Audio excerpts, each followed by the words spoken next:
Ibolabo Bangena pakate Jerusalem mencha Ibolabo Bekanjiwe Ivana Ibolabo Bangena pakate Jerusalem mencha Oh Bekanjiwe Ivana Ibolabo Bangena pakate Jerusalem mencha Ibolabo Bekanjiwe Ibolabo Bangena pakate Jerusalem mencha Bekanjiwe Ivana Ibolabo Bangena pakate Jerusalem mencha Ibolabo Bekanjiwe Ivana Ibolabo Bangena pakate Jerusalem mencha Welcome to this week's edition of Woman to Woman. I'm your host, Maureen Ngwenya, Amai Ngwenya, Maivevaskana. Ndoda kutendai mazuva ese you never disappoint. Munoramba muchiuya kuchirongwa, muchiona, muchitipa feedback, and your feedback is our fuel. Ndosaka tichiramba tichidzoka nenyaya dzine zvidzidzo zvakawanda zvakasiyana-siyana zveupenyu. Nhasi ndauya nenyaya dziri kutsvaka moyo nehomwe dzedu kuti patiri kuburitsa nyaya idzi dei Mwari vatibatsira tazviextenda to these people nekuda kwekuti zvinhu zveupenyu zvinomanikidza kusvika pamwe pokuti tinogara tichitaura pano apa kuti pane zvisingafaniri kusangana but zvinosanganikwa nekuda kwezvingori upenyu. Nhasi munyaya dzedu tiri kutarisa nyaya dzema-disadvantages asanganikwa nawo nevanhu, and I'm sure it's an opportunity for us to help. Nyaya yandiri kutarisa yekutanga ndoda kungokupai kachidimbu ndisati ndakoka vatauri vatinavo nhasi maguest atinawo. Pane nyaya yakaitika pano apa pa woman to woman yaNomo Jukwa akakuwara mugodhi pamwe chete naNyaradzo Muchokoti.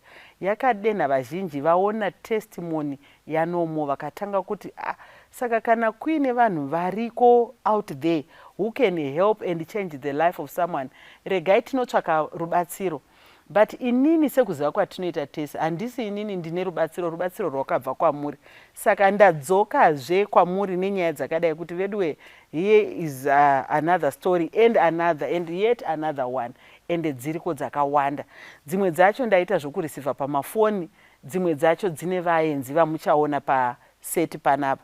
Imwe nyaya yakaitika kuMozambique, musikana aona nyaya iyi, mwana wechidiki abva arwarirwa mwana aida operation, akataura mari yake in matricash, anotarisa program. I didn't even know kuti kuMozambique kuma-remote places like that kwaaitaura haangastori kuma-capital aiteerera ma-audios aibva paMandara woman to woman.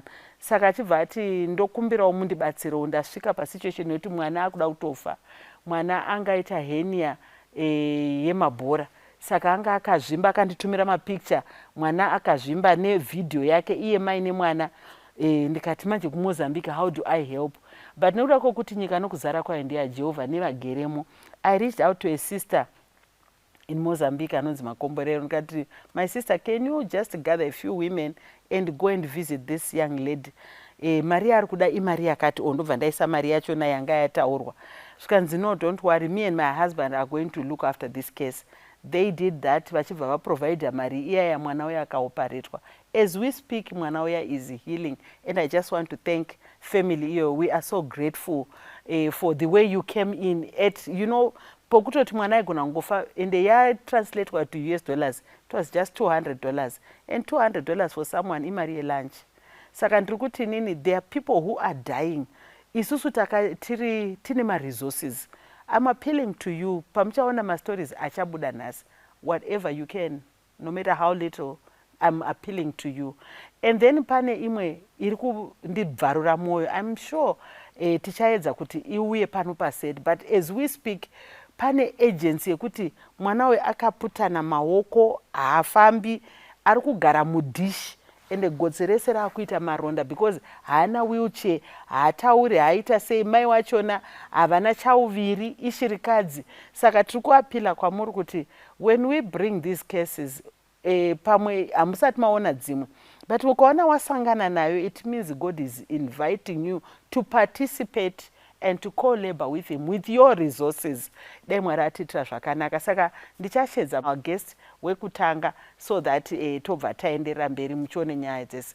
Mwari akuitire zvakanaka. I hope you are going to extend yourselves to help.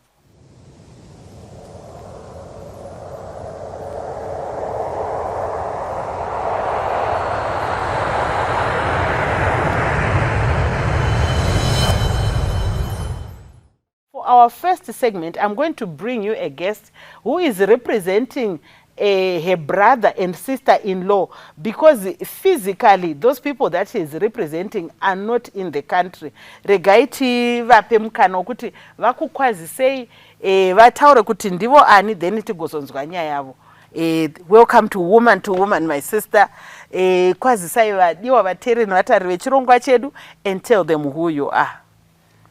Ndinokukwazisai vadikani vateereri vese vari kunyika dzakasiyana-siyana. Zita rangu ini ndoitwa Christine Njanjari. Ndakamirira hanzvadzi yangu anoitwa Jasper Njanjari. Nemurooro wangu anoitwa Etina Njanjari. Vane mwana ari kurwara ane chirwere cheheart problem. Ane 14 years. Toda kutenda maita henyu katete mauya nenyaya yemwana. Handiti your brother reached out to me.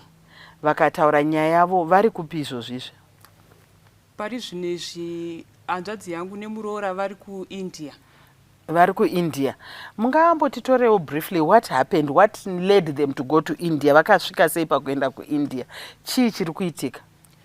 Mwana uyu akatanga kurwara 2017. Tinaye akatanga kurwara 2017 achinzi ane asthma. Ndiyo yakatanga kubata. Anga amugrade ani? Anga ari mugrade 5. Abva abatwa asthma.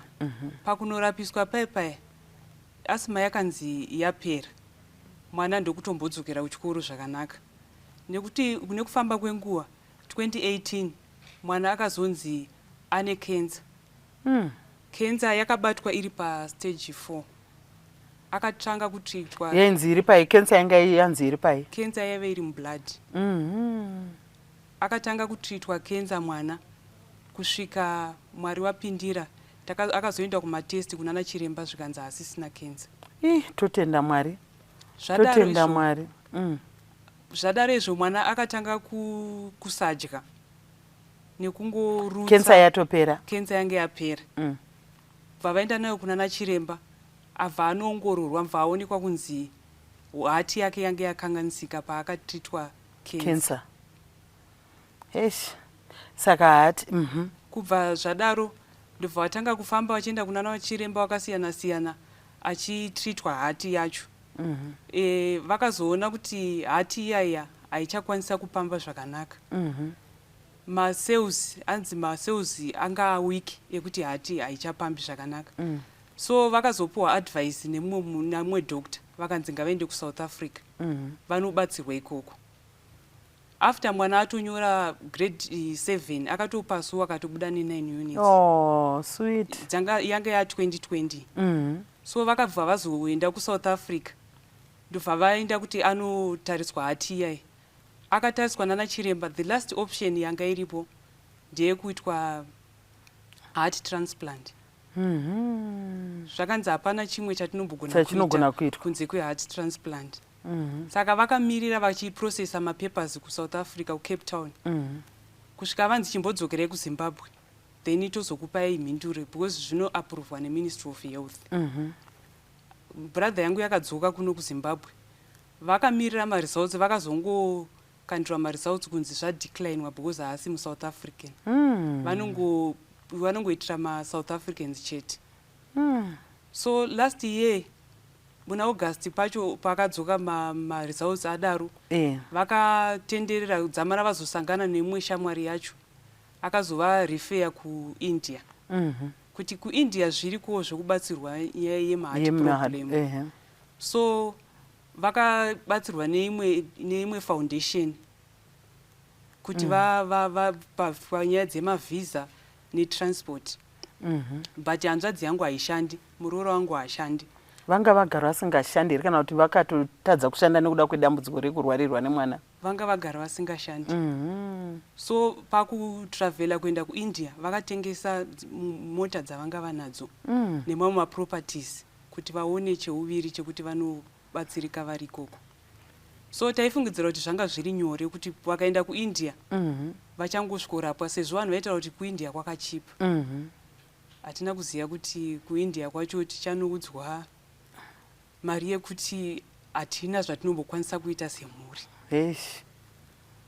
KuIndia akasvika mwana akaadhimitwa. Vakatangisa process dzese.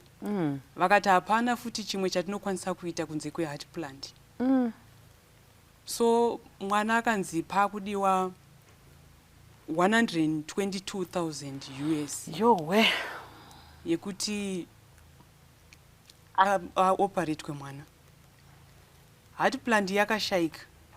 Kwakashayikwa organ. Yes, kwakashayikwa organ. Zvikanzi imwe option itoripo because pari zvino mwana ari muICU. Hati yake haichatopambi zvakanaka. Saka vati last option iripo yaifanira kunge yakaitwa in 10 days pazoshayikwa marapa. Kumisa pambu inobatsira kupamba hati. Hati haichatopambi zvakanaka. Zvokuti pari zvino izvi mwana ari muICU. So pari kudiwa 120,000 yekuti aitwe surgery maoperations acho kuti organ iyoyo inobatsira kupamba hati insetwe izvezvi pari zvino zvarotongoti ikangowanikwa mwana ototanga kuoperatwa. Asi tatadza kuunganidza semhuri. That's why takauya kunoko kuti tizobatsirika sezvo tichiona mapurogiramu ewomen to women anobuda pamaYouTube vanhu vachipa matestimony avo kuti kunoku vanhu vazhinji vari kubatsirwa zvakanaka. Saka tangouyo kuti maybe ruzhinji rweZimbabwe nepasi rose vanogotibatsirawo mwana ararame nokuti hatisisina imwe option. Brother yangu nemuroora wangu vapedza kutengesa zvinhu zvese, asiko zvinezvi havachakwanisa kana kuita anything nokuti mari yacho yakawandisa. Asi tiri kungokumbirawo rubatsiro. Your brother said something very painful patakaita interview pafoni, akati ndongodawo kuti mwana wangu ararame, ndongodawo ndashaya kuti ndoita sei kuti mwana wangu ararame, ndashaya dhona wekupa mwana wangu organ, ndashaya mari, ndapedza zvese ende handisi kuziva kuti ndave nemwedzi yakati ndiri kuIndia, tamovhiwa from hospital to hospital trying kuti mwana ararame. Vadiwa vateereri, iyi nyaya iyi tatina kugona zvatichaita zvatakaita, takumbira kuti baba namai vatitumire vhidhiyo, mapepa ese anoratidza kuti mwana ari kuIndia ndo akabatwa mufailo, and we inspected nyaya yedu iri authentic.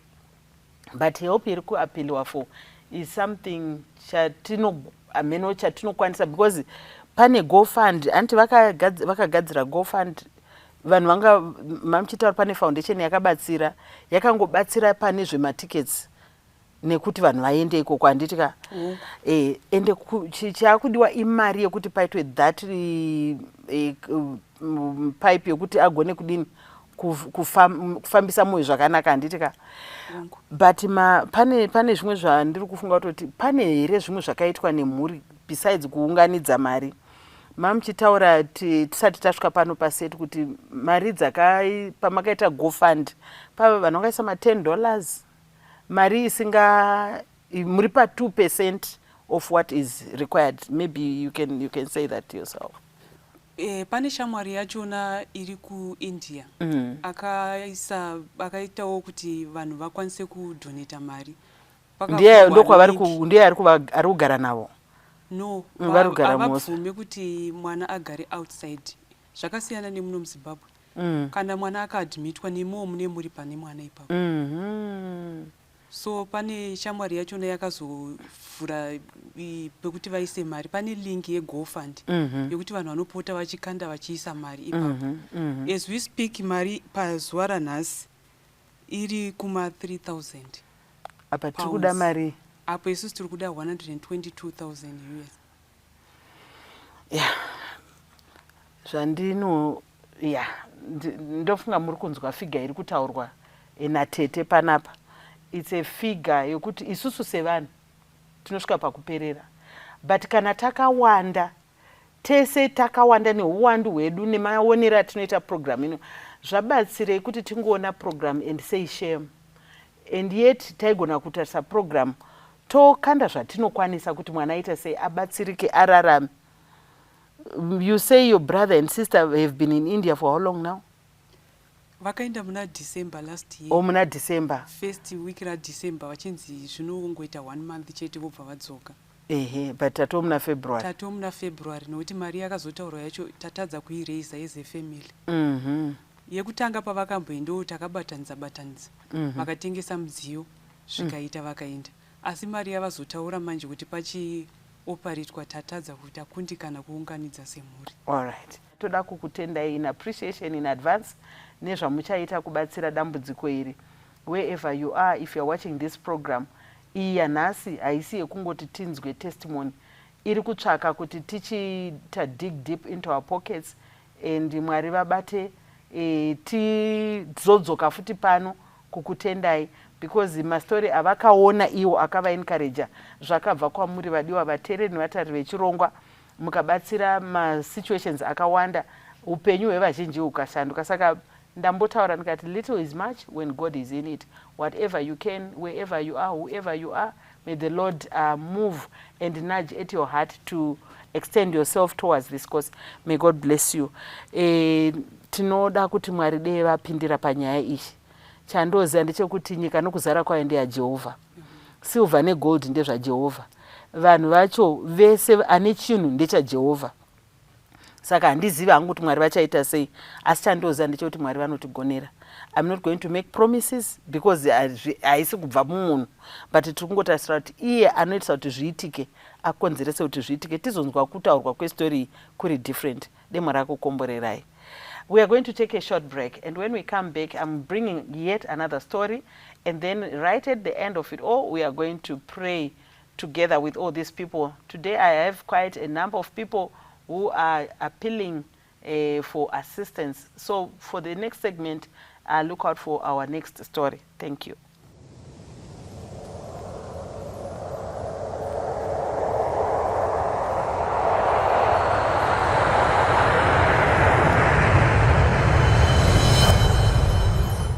Welcome back to our second segment. Tadzoka tichiri pano pachirongwa chedu chanhasi chakasiyana nezvimwe zvirongwa. Tambenge tine muenzi anga aripo, remember, abva kuIndia, ari kurepresenta a brother and sister in India, nemwana wedu who is struggling nekuda kwemoyo, survivor yecancer, but now pauya zvezvimwe.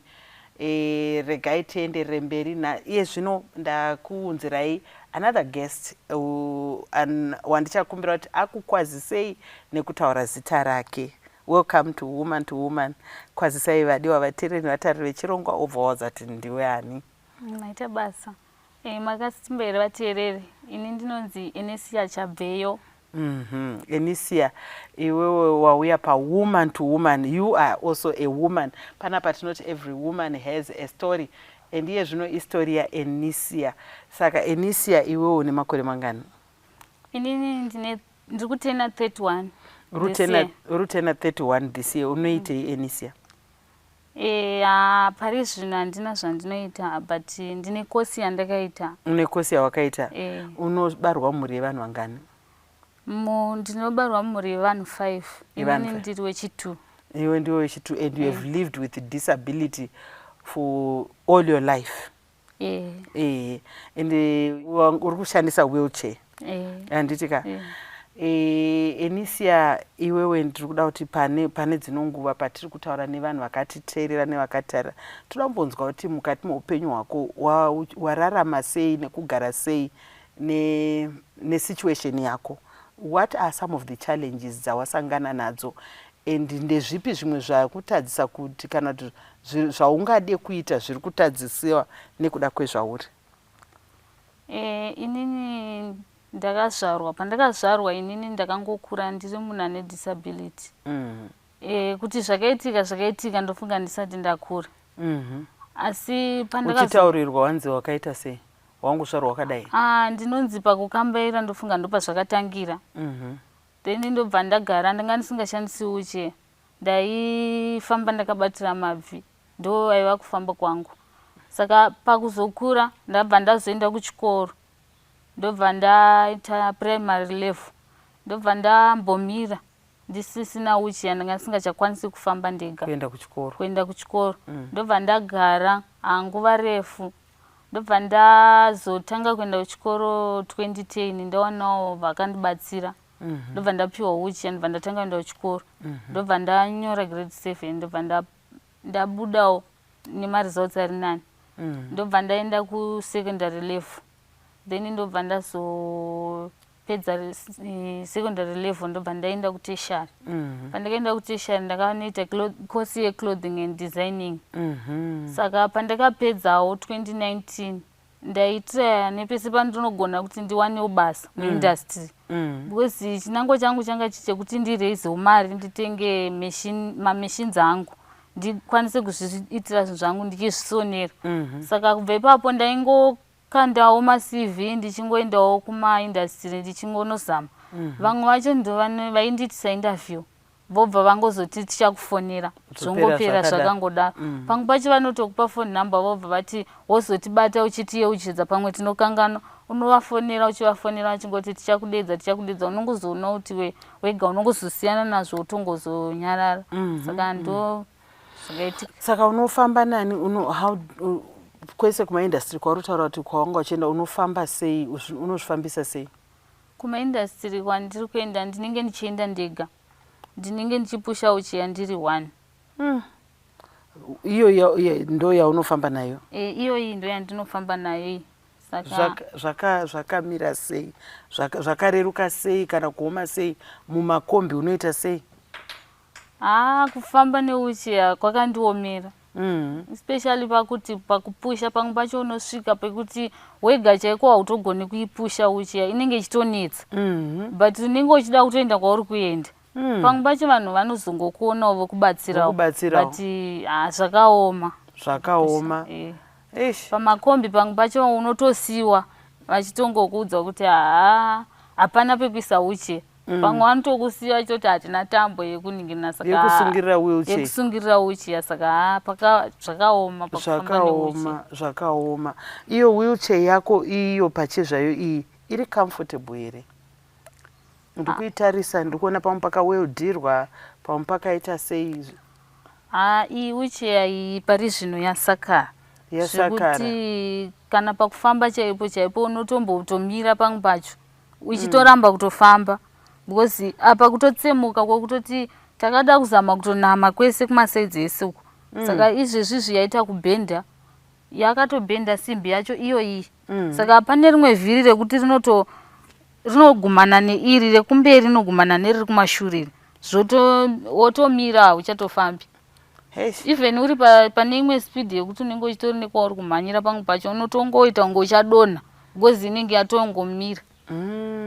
Alright, inobva yasunga namavhiri. Inobva iri range isingafani kuguma iri saka parinongoguma inotomira zvekuti pamwe pacho unoita kunge uchatodonha. Saka iwe uri kugara nani? Kumba uri kugara nani? Ndiri kugara nababa munini. Baba namai vachiripo vapenyu? Baba namai vapenyu. But pari zvino ndinogara nababa munini munin'ina wadhedhi. Nemunin'ina wadhedhi. Vana baba namai vapi vari kumusha?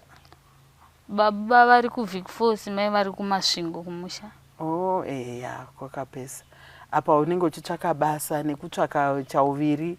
Ndinenge ndichitsvaga basa kuti ndiwanewo cheuviri chekuti ndikwanise kurarama. Alright, pamba ipapo how easy is it? Unokwanisa zvimwe zvaunokwanisa kuita, ndanzwa kuti unotokwanisa kusona, but zvimwe zvaunokwanisa kuita unotowacha, kubika semusikana unotozvigona zvese ndinotozviitira ndega kubva pakubika, kuwacha, kuaina, kutsvaira chivanze, kusuka. Ndinotsvaira. Wow. Yeah. Saka disability is not inability. Anditika wakatogamuchira zvauri. Pane zvinombokushungurudzawo here pamweya semunhu wemusikana?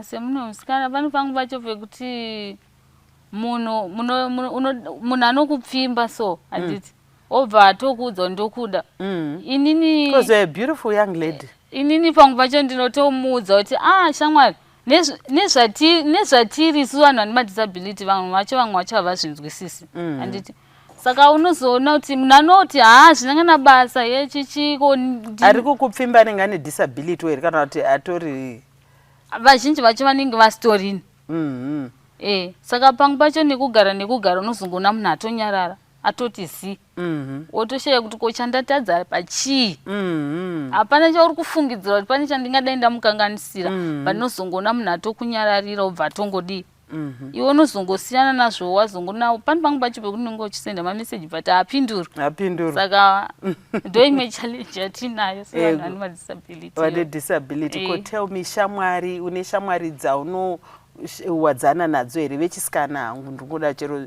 shamwari dzingaa dzechikomana dzechisikana une shamwariwo how easy is it kuve neshamwari nekuinda kumafunctions eshamwari and what have you? Shamwari ndinadzo because inini ndiri munhu anotoda zvekutaura stereki zvekuti shamwari ndinadzo pashamwari papa handinganyepe vanhu vanondifarira hapana anombondida kundiisa kusaidi kana even pana ndiri kuchikoro waitoona kuti shamwari vanhu vanokuda. Alright. No, tanzwa nyaya yaEnisia ende ndofunga Enisia chatiri kuuya kwamuri nhasi tiri kutsvaka wheelchair ende ndozati kune mawheelchair mamwe anotori nemagetsi wakamboaonawo? Handisi kukupromisa inini handisi ndiri kuda kuti vakatitarisa vasatarise wheelchair yakadai tiri kutodai upgrade handi tiri kutoda kamota toda kuti Enisia ararame quality life kuti mukati meupenyu hunohu nekoma kwazvakaita awane meshini yake atange ndinofunga kuti kuri kuti ukawana mameshini kana even second hand vanayo second hand meshini ngatipewo Enisia atange kana even machira ekuti atange iye kusona unonyatsogona kusona zvokutodaro zvekusona ndinosona zvokutoti ungatondisonera hembe yakadai ukaiproducer izvozvo ndozvataitodzidza kubva pakutanga from scratch kuti unotanga utodhizaina hembe then wogadzira pattern kana pachingori nematebho ekugadzisa mapateni nekudidi zvese nemapepa acho zvinobuda. Ndoda kuti kandizodzoka panapa nchiti vedu ndauya naEnisia imi maunza chair Enisia ave nemeshini ndichiti hembe pawoman to woman ndikupfekedzwa naEnisia anditika okay toda kutenda. Thank you for coming nenyaya yako kuwoman to woman. Unoziva kuti nyaya zhinji vanhu vazhinji vari kurarama nedisability mukati medzimba and they are miserable. Vamwe vachona havasi kuburitswa nevanhu vanovachengeta havana life but you I'm happy unoenda kuchechi unoenda kutauni unozviendera you were empowered to just go uve independent but mukati mevanhu vakatitarisa chirongwa chewoman to woman Mwari ane vanhu vake vanogona kudero vakagarisa mumeshini wavasingazivi kuti vakautengerei havaive neinterest but wanga wakatengerwa Enisia. Saka tiri kuti kana mune meshini wamusiri kushandisa ndewaEnisia, kana mune mari yemachira ndeyaEnisia, kana muine wheelchair yamunganotipewo iri nani yokuti anofamba akarerukirwa Enisia. Ko iwe haudi kudzidzira driving? Driving ndinoda. Unoda ndishuvira yangu kubva kare. Handitika? Pane vakatomboti huya tikudzidzise kana waita provisional but nekuda kwokuoma kwezvinhu ndiri ngokundikana. Handitika? Because toda kuti wane total independence. Business rako ratiri kutaura nezvaro panapa rinyatsoendeka uchinyatsoratidza kuti aiwa ndogona kurarama a quality life. Handitika? Thank you so much. Your story is very encouraging. In as much as we are appealing for all that help, but mese murungonzwa upenyu waEnisia. Kuna vamwe vasikana vakatonditarisa hagoni kana kusona sketi yake ikarunuka, hagoni kuisa button, hagoni kutsvaira. Enisia anotsvaira chivanze chaicho and anobika, anosuka, anoita sei. Kuna umwe arungonzi hagoni Enisia uyu anotobika sadza rakanaka and haazvitarisiri pasi. Ndofunga mangozvionawo. May God bless you. Rega tibvumire kuti chikamu chino ichi tichipedzere pano patinonopedza program yedu yezara nhasi. We are going to ask Pastor Vawe vatinamatire vagonamatira vanhu vane zvinhu zvedu. Kune vanhu vane zvinhu zvedu handitika ndo zvatiri kumbira kuti ngazvichiuya nhasi wauya kuzogamuchira zvinhu zvako handiti kuzotambira handiti thank you Anisia, may God bless you and may you keep up that spirit and be an encourager. Ndoda kuzokupa dzimwe nhamba dzevamwewo vasikana vari pamawheelchair, muite community yenyu handitika muchisheya zvinoita kuti upenyu huendeka handitika. May God bless you. Thank you very much. All right, Anisia.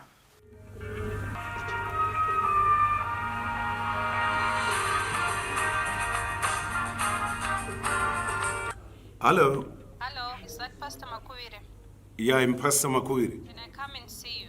Yes, you can come. You can come. Are you available in the next hour? Oh yes. Oh yes. Yeah, I'm available. I'm available. Pasirino ndere makuwa rakatu kwandari venga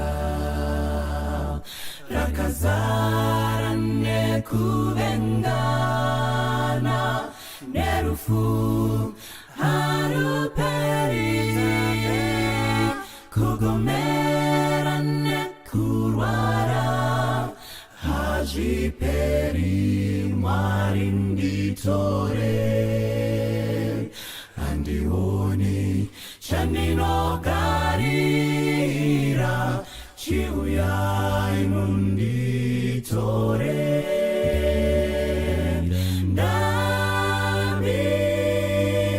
ndamirira imwi Jesu ndakumirira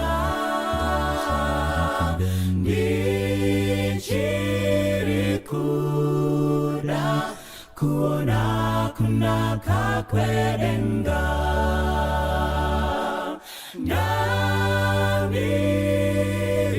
ndamirira imwi Jesu ndakumirira ndichiri kuda kuona kunaka kwedenga zuva renyu rekuya tenzi ranonoka ndingarare ngandigare ndiri mamuri ndizadzei nekutenda kana rufu rwaisvika dai ndairara muruoko rwenyu handioni chandinogarira chiuyai munditore ndamirira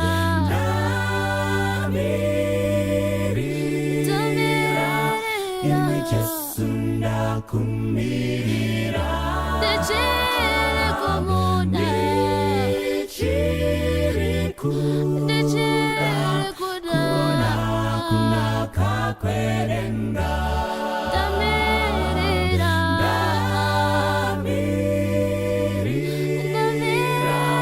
imwe Jesu ndakumirira ndichiri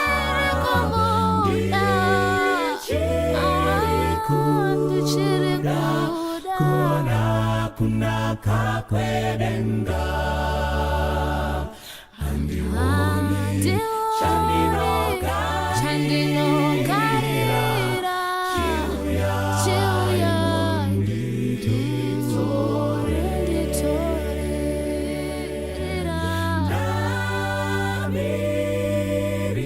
ndamirira imwe Jesu ndakumirira ndichiri kuda kuona kunaka kwedenga ndamirira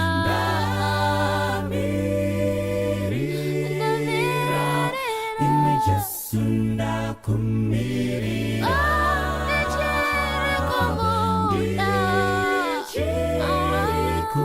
ndichiri kuda kuona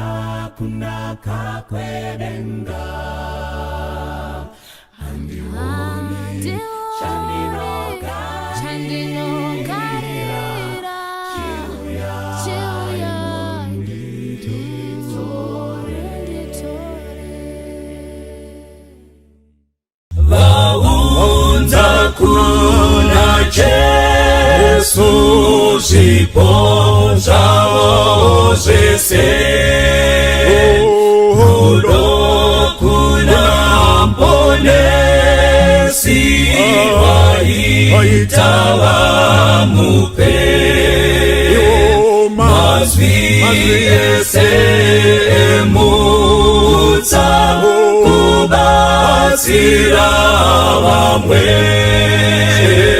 zvese zvezvipo zvavo akazvigashira waunza kuna Jesu chipo chakanaka itandako pamoyo pamakumbo ako pakange pane mfambi aidawo kupa akaonawo zvipo zvaipatenzi aidisa zvikuru kuti ape chipo akamirawo pedyo asina nechiro waunza kuna Jesu chipo chakanaka itandako pamoyo pamakumbo ako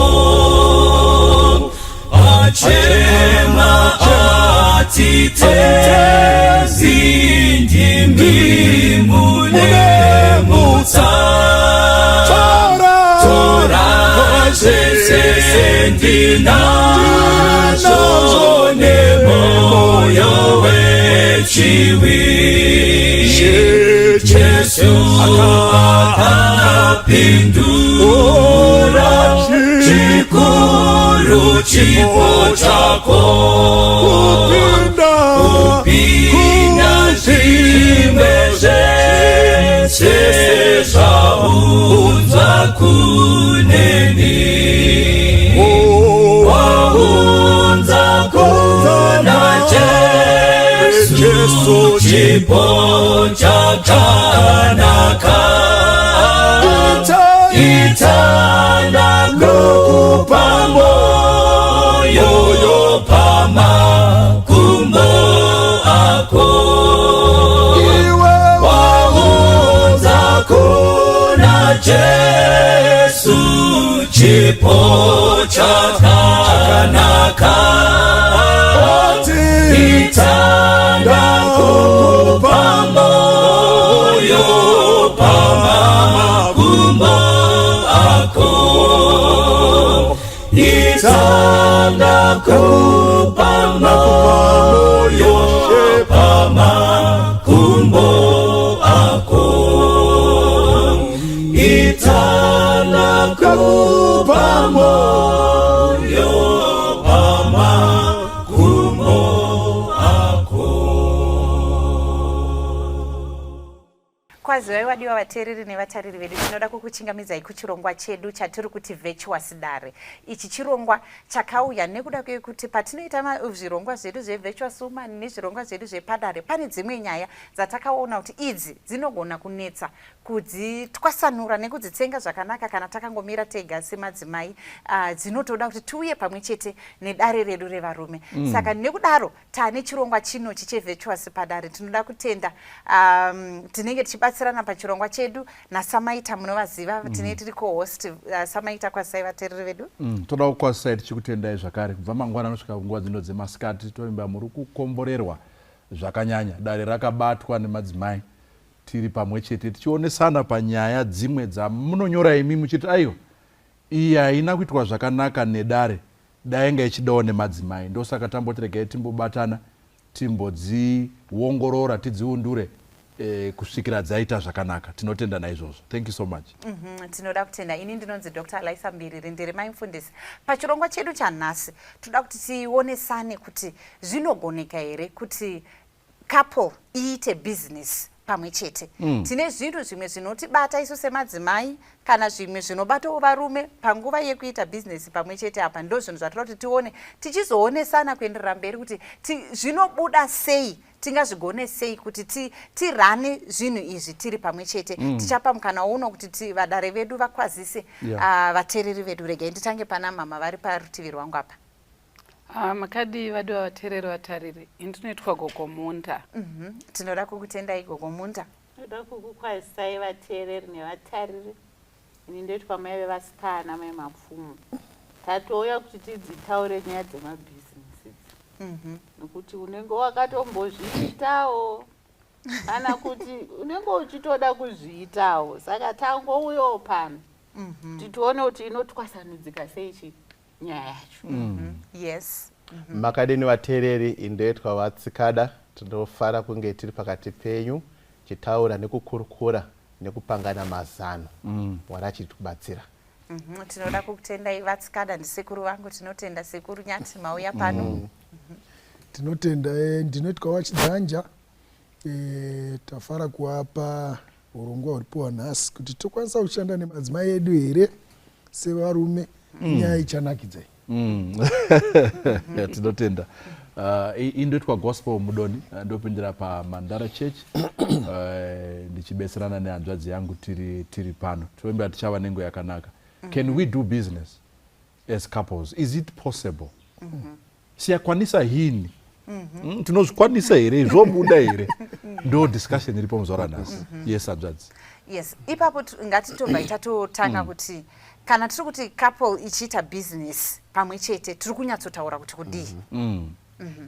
Ndofunga pfungwa iri kubuda yekuti kana couple ichidzi kuita business together.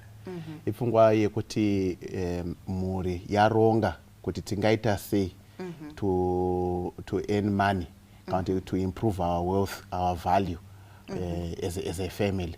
Saka murume nemudzimai vanogona kunge vaine pfungwa imwe chete yekuti vabatane mukati mebasa ravanoita. Achisi chinhu chinyowani nekuti even mukati mebhaibheri ndandikumbotarisa pane pandamboona pari kutaura nyaya yaAquila naPriscilla vainga vanonzi hanzi vanga vaine business ravo rekugadzira matende.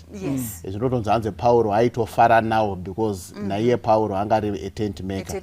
Saka haisi pfungwa yatanga nhasi kuti murume nemukadzi vanogona kubatirana pamwe chete mukati mekuwana mari kana kuwana upfumi. But maybe mubvunzo watakuda kuti tidiscusse ndewekuti pakurarama kwatiri kuita nhasi zvichiri kubuda rese zvazvaingoita kare kare kana kuti pane zvimwe zvatakufanira kunge tichicherechedza zvingadai zvichikanganisa kushandidzana kwakadaro. Nekuti mumwe akutoti ina handisi Aquila. Ndo nyika yatakurarama. Inangu maonero angu ndekuti zvinenge zvakanaka kuti tishandidzane tichibetserana semukadzi nemurume as a couple. Handiti munoona kune chirungu chinonzi ideal, handiti zviri ideal asi maybe pane zvinogona kuzozvitadzisa. Handi munoziva kana kuti vamwe vanotozoguma vaita saAnaniasi naSafira varimo mubhaibheri imomo kuti muchitoita futi business mese motofurirana futi kutadzira Mwari. Saka tinenge tichizvida sezvataura kunzi you want to acquire wealth together, you want to also work together and be intimate together. Handi munoziva zvinongonakidza kuti muofisi muye mungovo intimate. Handi ndizvo asi ndizvo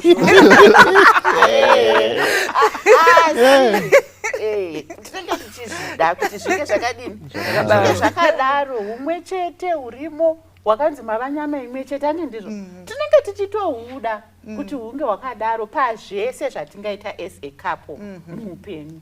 Asi zvigumbudzo zviripo. Tisatoenda kuzvigumbudzo, ngatirambe tichiri ipapo. Ndaenda kuti vauya zvakanaka kuti ukwanisa kushanda pamwe chete nemadzimai edu. But chandakaongorora hangu neexperience yezvatiri kutaura ndezvekuti cape yekumba ndeya wife nahusband.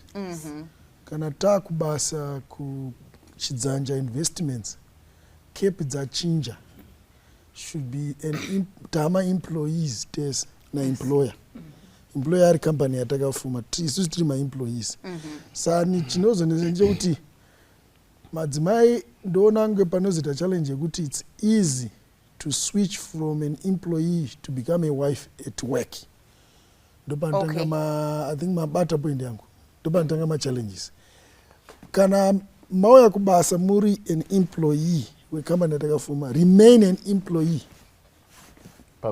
panguva dzebasa don't switch. Ngatibatsirane ipapo sati maendera mberi kana tafoma company tese am I an employee kana kuti tese tiri mabosi because kana takubasa tatoti tafoma tese tatoma bosi tese saka pamwe ndinofunga kuti ini ndinokona sozvona kuti inini waundita employee ini nditoriwo bosi Alright, ipapo alright tomboshandisa just a general term yekuti tese tiri vashandi. Alright. Tisabvisa kuti who is the owner and what. Kuti pfungwa yedu inyatsobude. Tese Tese tiri vashandi. Pakambani apa. Pakambani apa. Saka ndiri kuti tirabvisa the husband mentality yekumba ne the wife mentality. Tasvika pabasa apa. Mababata.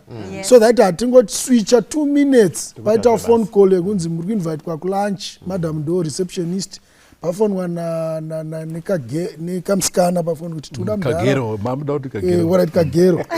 toda mudhara waye kulunch kukati ava madam ndi receptionist ati vonyora message wakati kupi holiday inn nani vopiwa zvese watingosvika muoffice mangonzi magirlfriends ako afona kana vaswitcha from employee work related good to become a wife. Yes. And that way that's how we kill our intention yekuti tirane business sababa at the moment pandongonzwa izvo ndatoswitcha ndatone anger muri kuti kudiko girlfriend ipiko ndekupiwa fona it's a big client yes. So those issues, I think we are going to divulge them more.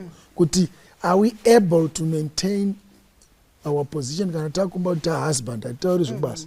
Kana tauku ngatite izvi zvekubasa. Ndopa ndoona pane challenge. Most men who end up facing my challenge kuti madam wada kupindira sei uyazouya sei wakaemploya mudzimai anenge ane structure yakanaka kupfuura inini. Takuintroduce a family life. So those are the areas that we need to look at. Thank you very much. Yes, Maimund. Okay. Nandichida kuti zvimwe zvatingatarisa ndezvekuti zvinonyatsobuda here sezviri kubva kutaurwa nababa kuti Maimund vabva vatonoita kunzwisisa kuti zveshe vava kutoenda kuholiday inn nasekretary vari kutonoita kana kuti 2 days pamwe vari kubuda kuenda kuSouth Africa. We must discuss izvozvo topabata ipapo kuti kana vanhu vari kuenda kubasa inini kana ndiri mudzimai kana kuti ari murume ngabva anzwisisa kuti vanhu vari kuenda kupi kubasa toisa trust in each other dzekuti zveshuwa ndimai vekwangu tiri pabasa tikuita zvebusiness vari kufambira business kana kuti ndibaba vekwangu vari kufambira business tosiya kajealous kaya kaya kehusband and wife tikambopatenderera ipapo panogona kuita kuti zvinhu zvinyatsobuda zvakanaka kuti tinokwanisa here kuzoti zvinoita here kuti shuwa votoenda tinongoenda tese kuti nesina passport nguva iri kunzi ndeyekuti tiri kunoita zvebusiness hapasi kutomboda Maimund apa pamwe pari kungoda baba chete kana pari kungoda mai chete ipapo titofanira kupatsokodzera kuti zvinozonyatsobuda here kunyatsoziva kuti vatoenda kana tiri mubusiness tese saka maybe ngatimbobatsirana kuona kuti zvine maadvantage api kana vanhu vachiita business vese as a couple zvine zvazvakanakira here the good thing yekushanda tese as couples we believe it's a good thing. Yes. And tofoda kuti tichitarisa manje maadvantages azvo ndeapi mambotaura yemwe yandafarira intimacy at the workplace. Big Charlie is not agreeing. Aiwa zvinotofamba wani aripo maadvantages ekushandirana pamwe chete. You know your goals will be aligned. Munoziva zvese zvatinoita zvokuti ini ndabva kwandabva uyu munhu abva kwabva then moda kusvika you want to explain zvawaswera uchiita kana kuti munoziva kuti kushandidzana ikoko kwakanaka munobetserana kuonesana magoals because muri kuziva sezviri kuitika nditi kwese kwamabva mese muriitwa handiti ende munomboziva kuti ndizvozvo vamwe vanotaura kuti waiwa mubedroom hamuzi meboard meeting but do you know you can actually discuss even business mune zvakanaka in a relaxed environment. Pfungwa dzakachena dzakanaka muchitoonesana kuti I think takadai kana takaita sei kana takadai. Advantages futi iwawo. And even as a family you are preserving your value. Muri kuisa effort yenyu pane zvinhu zvamuri kuziva kuti ndezvedu tese. And even when you work late you both work late and ndizvo zvekuti unozosvika kumba ozotsvaga munhu asati adzoka usiri kuziva kuti ari kupi mukunzwisa wakukanganisika pfungwa kuti saka vambori papi mukunzwisa saka zvakanakawo kuti aiwa this time kubasa kwedu tine maorders akawanda saka we are working late. You can actually sacrifice sezvo handinenge kapani moita work late yenyu modzoka kumba kwenyu late muchitonzwisana ende pano pamunotodzoka mese makaneta muri kutozvinzwiswa kuti chatinetesa kubasa kwedu ende tiri kutiraya kuda kubatana nenguva yemaorder. Even pavana handii ndiri kutaura kuti curriculum edu sezvanambotaura kuti curriculum edu haidzidzise certain skills and certain things. Munoziva mune family business yenyu munonyatsoziva muchinyatsoifamba zvakanaka. Vana can actually go pamaholidays pamaweekends handiti kukampani koko vachitodzidzawo vachiri vana vadiki handi ndizvo nokuti upenyu kwayo pane zvinogona kusongoitika rufu unogona kukana urwere unotadzisa imimi baba namai muri kuita business mega to continue but because you have been grooming your kids handigone kunoguruma vana vangu kwaemployer asiri kampani yangu but I can actually groom them pacampani yangu munoona zvinhu zvakanaka izvo zvinenge zvakanaka mufunge kuti muzviite semhuri even dzimwe hama handizvo zvimukuziva kuti mabasa ari kunetsaka asi munoziva kuti kana mune a family business renyu ramuri kunyatsoita zvakanaka semhuri munotovawo muyambudzi munomboziva muyambudzi wedzinza mubatsiri wedzinza mubatsiri wehama kuti hama dziri kushupikana nemabasa izvezvi zviri kungonzima ndozvatiri kungonzwa handizive zviri kuitika kuti kune nepotism kana kuti kune chizivano chiriko kune mamwe mabasa but mimi kana mune a well established company yenyu yamuri kurana zvakanaka hama dzinowanawo pekushanda handiti muchiita zvinhu zvenyu zvakaita zvakanaka. Aiwa tinoda kutenda mapatsanangura zvakanaka. Yes, pane here mamwe maadvantage zvakanakira kuti vanhu vashande vese as a couple. Yeah, I would say suggest kuti I would say it's a pfungwa yataura namai mapfumo yekutanga from a corporate perspective. Kana paine chinhu chakaoma kutsvaka munhu wekushanda naye in a business venture ane maonero amunoita kuti mugone kuwirirana mafambiro amuchaita nebusiness. Saka there are certain elements dzebusiness dzinonetsa to find alignment and congruence. Zvinhu zvakafanana nevision nefocus just the growth trajectory nema-ethics ebusiness and so on. Saka kuti wane a partner anoona maonero aunoita mugofamba mese ndofunga kune vanoita business vanoziva kuti ndo biggest challenge yemapartnerships kuti zvinofamba sei.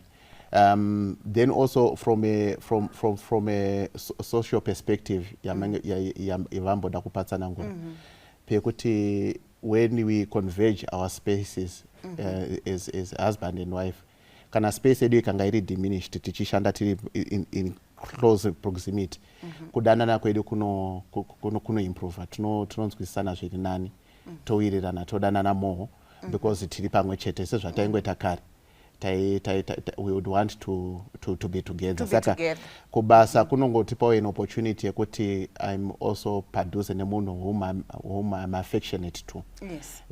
That's an advantage. Then also on a family finance perspective zvinombonetsa zviya zvokuti mari hatina mari kana kuti tine mari that dimension is dealt with kana tichishanda tese. Saka ma-advantages in that sense aripo. I liked the aspect yavataura capacity building yevana, capacity building yevanhu vari close to us. There are a lot of advantages in that area. Kunewo futi zvatofana kutarisira futi zviri important to look at. Saka in terms of advantages aripo ma-advantages akawanda. But pamwe yangu question yekuti do the advantages outweigh ma-disadvantages tinozvifambisa sei. Yes, vachidana. Yeah, I think vabata nyaya yacho zvakanaka stereki. I like the point yekutraina vana continuity. Hatirarame nekusingaperi. Yes. So I've seen vanhu vazhinji vanoshaika vaine mabusiness varume zvonzi akaenda nezvinhu zvake because mudzimai aisaziva. So I like the point kuti tikashanda pamwe chete tiri kutraina mudzimai azive maall aspects. Isu varume we should not feel challenged nemadzimai edu. I think that's another weakness. Kana ushanda nemudzimai ari brilliant iwe uri average, tenda Mwari watopuwa extra brains. You see, don't see it as a rival. Ndoimwe problem yatinoita. That's why we don't want to work with them. Tovakipira kuro because iwe uri kurohwa brain dzatoya for your advantage because ari kunzi mai chidzanja. Wapinda kudai. Wapinda ayazobatsira iwe because iwewo Mwari anita seiwe uri the bigger person. Iye ari pa second level ari mubatsira akanaka. So thank you for that point. In a continuity. Sa ndafa inini maidzanja should continue with the business. Vana vachitora paine continuity. That's why mchiona tine mabusiness in the world ataure mazita. Ariko nanhasi. But vanhu vacho vakashayika kare. Akatanga ari mafamily business. Yes. So it's a good idea. Yeah, there's nothing wrong about that. Ndizozo Maimond. Okay, ndikuda kutaura apa kutsigira yataurwa nenyaya yemari financial. Hauzoti muri business mese murume nemudzimai nditya hapana anozofunga kupfachura. Muichengetedza zvakanaka. Kana pasina mutozati apadi hapana. Kana itatu ndezvakati munokurumidza kunzwisisana because muri kuziva source yenyu nedura renyu kuti rakamira sei. Saka iyo advantage yekuti hapana anozombofunga kuti okay isu toenda kupindura mangwana ava kuda kuenda kumasvikade ava kuda kudai. Iko zvino hatina mari yedu iri kuwana zvakati because you know dura renyu kuti tikadai chinogona kuvhiringa business renyu. Unlike kuti kana musiri kushanda pamwe chete ndimai muda vari kuita zvavo zvenzungu vamuda vari kuita zvavo zvemadomasi ndingofunga kuti madomasi iriko saka ndimbonipei madomasi yangu yenzungu ndimbochengeta kuti at least kana muri kuita zvenzungu mese zvinonzwisisika unyatsoza kuti tine $50 ngatimboitsendekaiti ono order dzigoita 100 zvinopa stability nekungonzwisisana hapana conflict yakanyanya yekufunga kuti zviriko ende zvakatowanda. Ndizozo Samaita chinhu chine maadvantage akadai ichi chinozorasika papi? Ndoda kuti wabvunzawo kutoti saka tiri kurasika papi sevanhu vanonamata Mwari kuti then why tiine mabusiness mashoma ane macouples zvikonzero izvozvo ndo zvada kuti maybe zvimbobuda zviite jekerere. Ndotanga newana. Yeah. I think what we are using a very big assumption. Yeah. In my view. Yeah. Rudo rwakanaka. Asi kana takuita ma decisions ari professional. You can't use an assumption that my partner is capacitated to make certain decisions. Saka I think what that assumption kazhinji is our biggest downfall. But we are not honest with ourselves. We have an idea. But running a business and an idea are two different things. Yeah, you may have the idea, but to make the idea work, is not going to need a lot of other things besides just saying what they may not be the correct person to promote that idea to be to work. And it may manifest in many instances in terms of refinancing a business, investments, engagement of orders, you know, your value chains and so on. Azviuye neosmosis nekuti takarorana. Zvinoda kuti mumwe wangu abatsirike kana kuti nini wacho nditobatsirike. Saka pande ndiri kutofungira kuti when we began pande ndichada kungopa advice ndepekuti it's okay to own a business but not being operational in that business. Zvine ma levels. Unogona kunge uri a business owner and you stay in the boardroom. Okay. Then you employ people who can run that business. Or run that business, you stay in that boardroom. Then you can go to the bedroom and you can commune in the bedroom. But can talk boardroom, boardroom. I think those two dimensions, and when you conflate those two things, we tend to put ourselves in problems. Yeah, nyati mataura muri kutaura zvakanaka. Muri kutaura zvinorwadza but zviri so soft and nice. You know, because maybe kumadzimai ndoko atichazouya kuti tinyatsonzwa kuti muri kuti kudini nezvitaura ndanyati Okay. kuti look, there are levels ziri kutaurwa nevaruma. There are levels now zanoona kuti no, and we need to be true to ourselves. Yes. To know chinichi amai uko amukwanisi kunotoda kuti tidonze at this level. And is it coming to you in zviri right here kana kuti zviri kutoya as an attack? Because where you get what I'm saying, madzimai ari kufila kuti no, isusu toda kutopinda ipapo handei mumining kunogweja togweja. So maybe ipapo vasati vapindura, that's a good analysis. Maybe it's the model yaunenge waapply iwewe sababa pabusiness that is going to be tough for your wife to align. Ukapinda nemodel, look at how our fellow whites do their model. Munhu anotangira kubackyard achiraisa. Isi problem yedu vanhu vatema tirautanga madam watori MD CEO. Yori CEO. Murwana, ndo challenge yedu. The whites, they start the family atori kuged. Achitanga achipinda production line, achito receive, achinyora, kunorwadza kwacho, achiita, achisumuka enda, achidzidza ma-systems. I think you have seen it. Sa kana vakuzosvika kufinance, one appreciation yekuti stock inosvika sei. Masales ari kuitwa sei. Munhu anoklina sei. Zvino purchases dzedu dzinoshandiswa sei. So imodel yedu yatinokanganisa. Tongonoti mai mapfumo ndo MD from Norway. You are an engineer. The African model. Yes, you are an engineer. Anzani Skada. But utora mai Skada kuti wangosvika kunoita MD avanomboita engineering vakatoita degree re teaching. But watanga kunzi ndi MD we engineering company. From where? Ndo patinotanga kuclash because you wakuti vision yangu ne is neparuda in engineering decision. Hapana. Why? Because model yacho ndio waitendera. Sa ivo vanhu vanotangira ku grassroots vachi appreciate your professionalism. Kusvika waku ena a position inoenderana neexperience haumboita problem. Ndoda kuti samaita tiri ipapo business idea yauya naengineer anova iye murume. Ngatizvitora iwo ini ndiri virtual woman ari kushangazvika ndini engineer ndini ndauya neidea munozoda here kutanga muri kuku? Yes, tinofanira kuti mufundire. Munozoda here kutanga tati baba ini ndini engineer pano business ngatiitei tese chitangirai kugedhi mopinda mosvika kuproduction kushop floor modai kana ini ndamira sevirtual woman munopagona here ipapo seku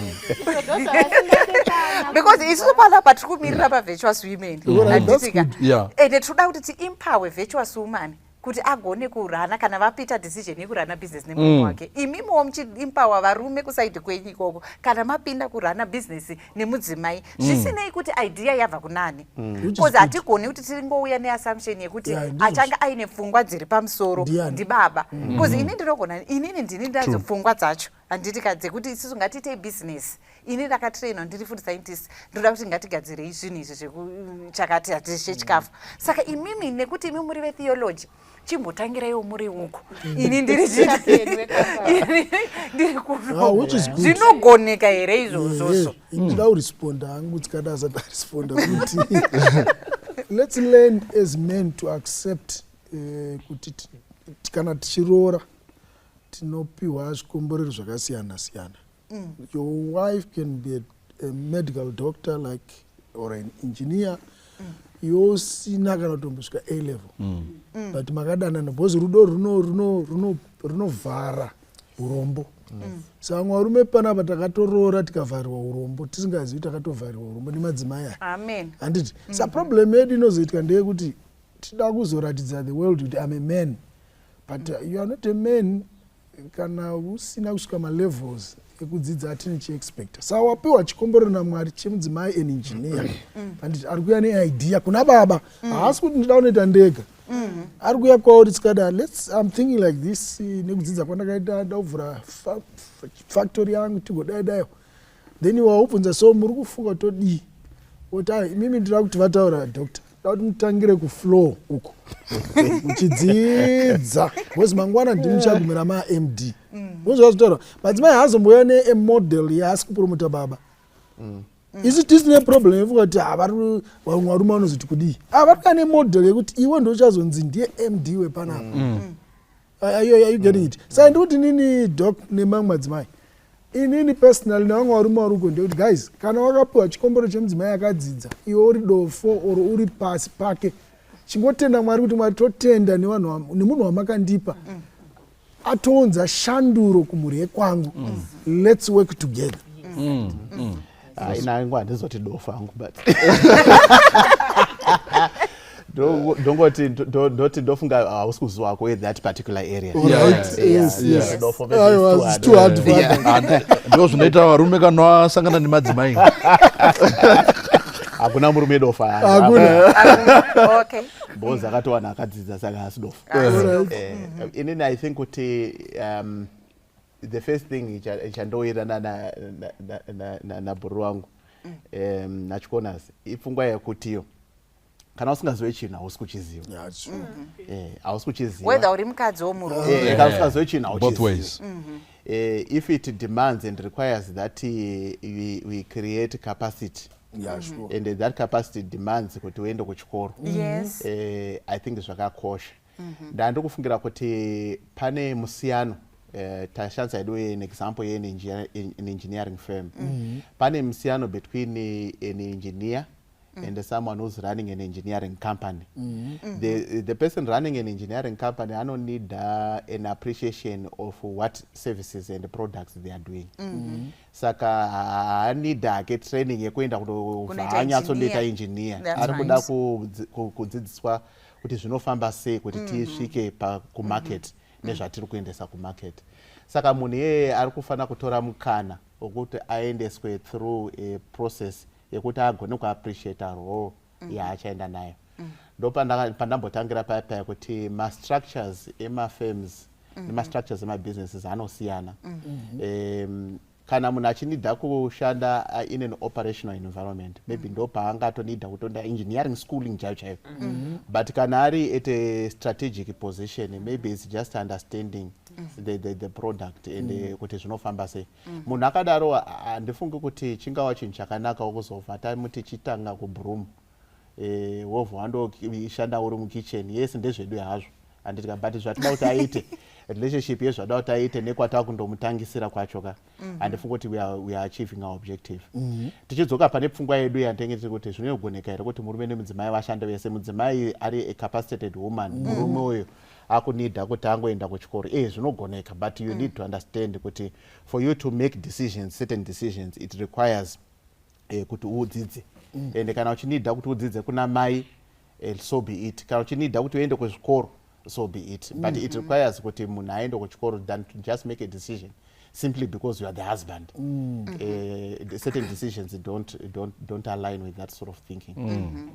Yeah, I think izvozvo chinova chinhu chakanaka kana vanhu nekuti challenge nekuti mudzimai anogona kusununguka hake kuita receptionist baba vari doctor. Haambotamburi kuita receptionist baba vari doctor. Asi kuti mudzimai, I know a couple vairana a consultants firm. Consultants firm yanga iri hinged on the wife's skill. Anga ine skill ye-consultants muchi ndimai handiti. Saka kana iye kuma-clients kana achita ma-workshop ndiye anenge achitotraina handitika. Saka nekuti murume time yanga arasikirwa nebasa uye akati consultants firm murume chiyo, but uye haasi kukwanisa kuti aende iye kuma-clients because haana iye skill.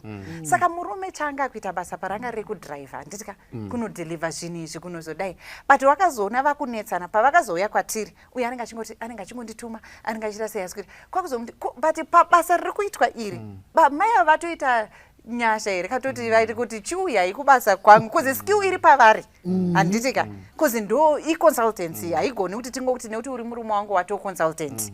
Saka pane zvatiri kukwanisa, endesai matsamba, taurai maclient, fonderai maclient. Murume uyu akabva atofila kuti mukadzi uyu akutonditonga, inini akundishandisa, inini ndini waakutoita driver wake. Kana uya mukadzi paanenge achida kuti ndiri kuenda kuclient akati chindipai motikari, mukadzi uyu anobva atoti murume akutoti inini akunditonga, akunditorera mota akudi, but iyi business decision iri kuitika. Ayo baba vanga vazive kuti ari kutumwa havasi baba, ari kutumwa ndidrive.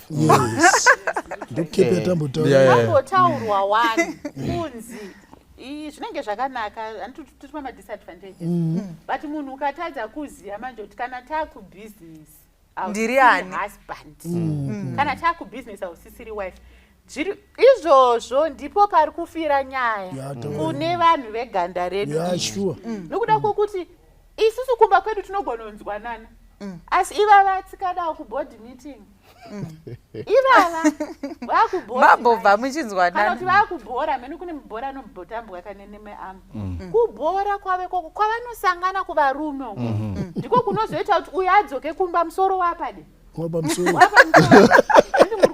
because ari kubva audzwa saka uri kutotongwa nemukadzi kai saka uri kudhiraivha saka anotoendeka kumaworkshop saka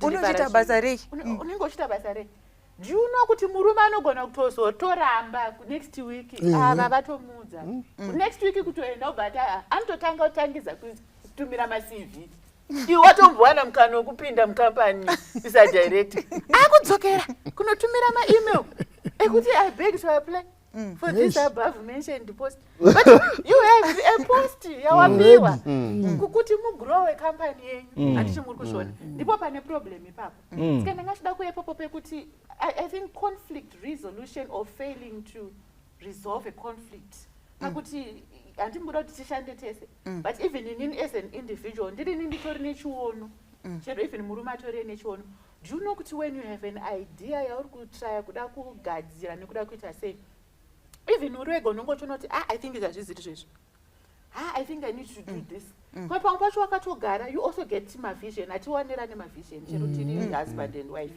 mune mwe haimfunga dzake saka ndo zvimwe zvichatonetsa izvozvo kuti titoite family business because even ini ndiri ndafunga idea even murume ari afunga idea but uyu anogona angofunga handiti but ini ndinogona kutozokwenenzveraipfekedza ndakaikwenenzvera nekuipfekedza manje kuzoidzosa kumanje ndo hananzi wakudotondiitira bareta izvozvo zvinotonetsa apa unenge watova bareta kuti munhu ari kuramba ari kuzoramba kuuyawo nekuzonzwisa kuti no yes I had a good idea but someone aipolisha saka ndo zvinonetsa izvozvo noti isusu tiri kutaura kuti even une chiono chako choda kuno chinondoda kudai ndakudai unotoita ikako kekuti you are conflicted in certain uri wega kana matozotu kwokuzoti kana tavairi handiti tine order tiri kushanda kubasa kwedu husband and wife tinogona kufunga kuti order yakakosha ndiyanhingiri kana kuti ndiyauyu but because inini ndinogona ndichitori nerelationship naningi zvandiri kutoziva kuti aiwa uyu ndikatomupa order payment aimirire 7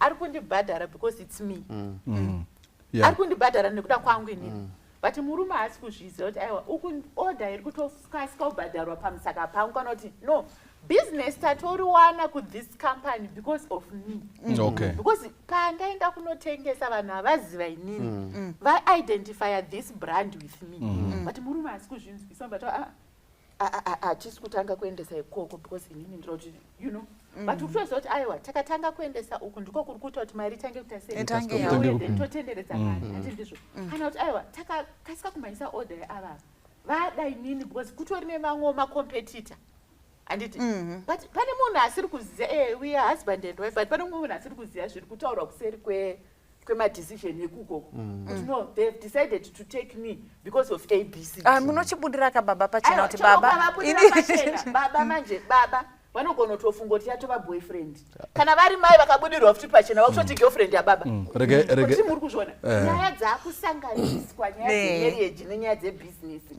kuone muchisekerera patanga taenda kumeeting kuya kwemiranga muchiita mvura handina kuaona zvakanaka matotanga kutonetsana musobva mumeeting kuzviona yekuti basa rifambe zvakanaka muchasvika kukampani makatomudhura pamwe padanyorwa proposal makutononoka because mahormones ari kuflya ka inside the body yehasha deadline yatopfuura nekuti mama kanetsana saka ndimukwa itori disadvantage whereas dai munhu anga achingozviitira business rakanditi aingoenda kumeeting kwake ozvinwira mvura yake kana tosmaila masmailira kana tosaina masainira achitodzoka onyora proposal sezvairi kudiwa oisubmita sezvairi kudiwa zvinhu zvotofamba zvakanaka but uri kuda kutombodiscasa kuti ndakuonai matarisiro anga muchimita kuti azokumhoresa andakuona mamhuri abva anyanya kukufarira you know pamakutodzokera pambe kuti mustate on the work.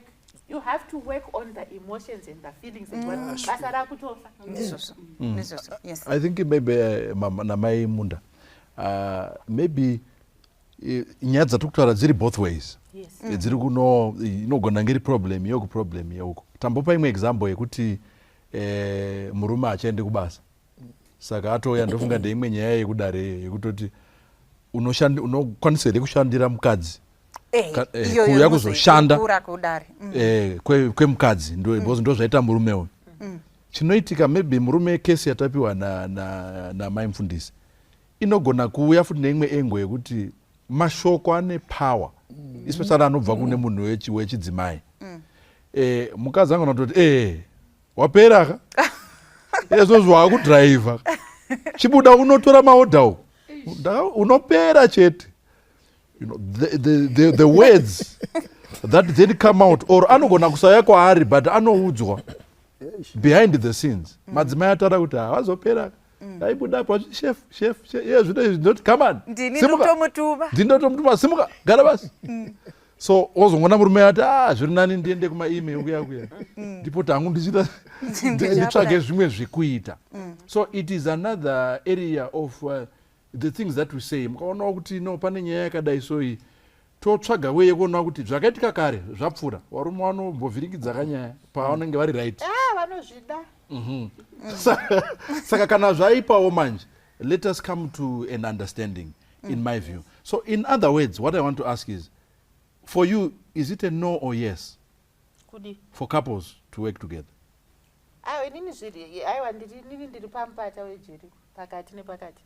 Kuita zvinogona kuita asi zvinozvitadzisa. Handimuka zvandiri kutaura kuti inini ndira kuti ndipindure futi pane pamwe pamatauro kuti mukadzi anenge akuzoti wapera ka idi variko zvezvo avakadzi ana musoro pamwe but ndoda kutaura ndichiti variko mufungi vamwe vanenge vatori nemwoyo chena nemwoyo wakanaka vekuti havatodi kuti zvizikanwe kana kuti havatozviparedhe but because murume ane ego yake ndianotofamba achiudza vanenge essence zvekuti anenge achifungoti vanhu vari kundiseka kana kuti vanhu vari kunditiatimuruzvona but mukadzi kumbaka ari kutozvivhariridza ari kutoedza nekugona kwake neunani hwake hwese kuti ashongedze murume wake kuti anyatsoita murume chaiye pane vanhu asaite sekunzi ari kundishandira kana kuti asaite sekunzi apera but pane zviri mune varume zvinovatuma kuti vangofunga kuti ndiri kunzwaro kuti ndikuzonzi ndiri kutumwa nemukadzi kana kuti sei ipapo amukuti kuti mukadzi variko vanozotaura kuti wapera chiri kuita kuti vataura davo pane zvavakaitwa kumashure sezvamuri kutaura zveshuwawo aibhanzi uri parasaitika iwe uri chifukutoka ndiri kukuchengeta kumba kwenyu mbaimbokundingirira you know.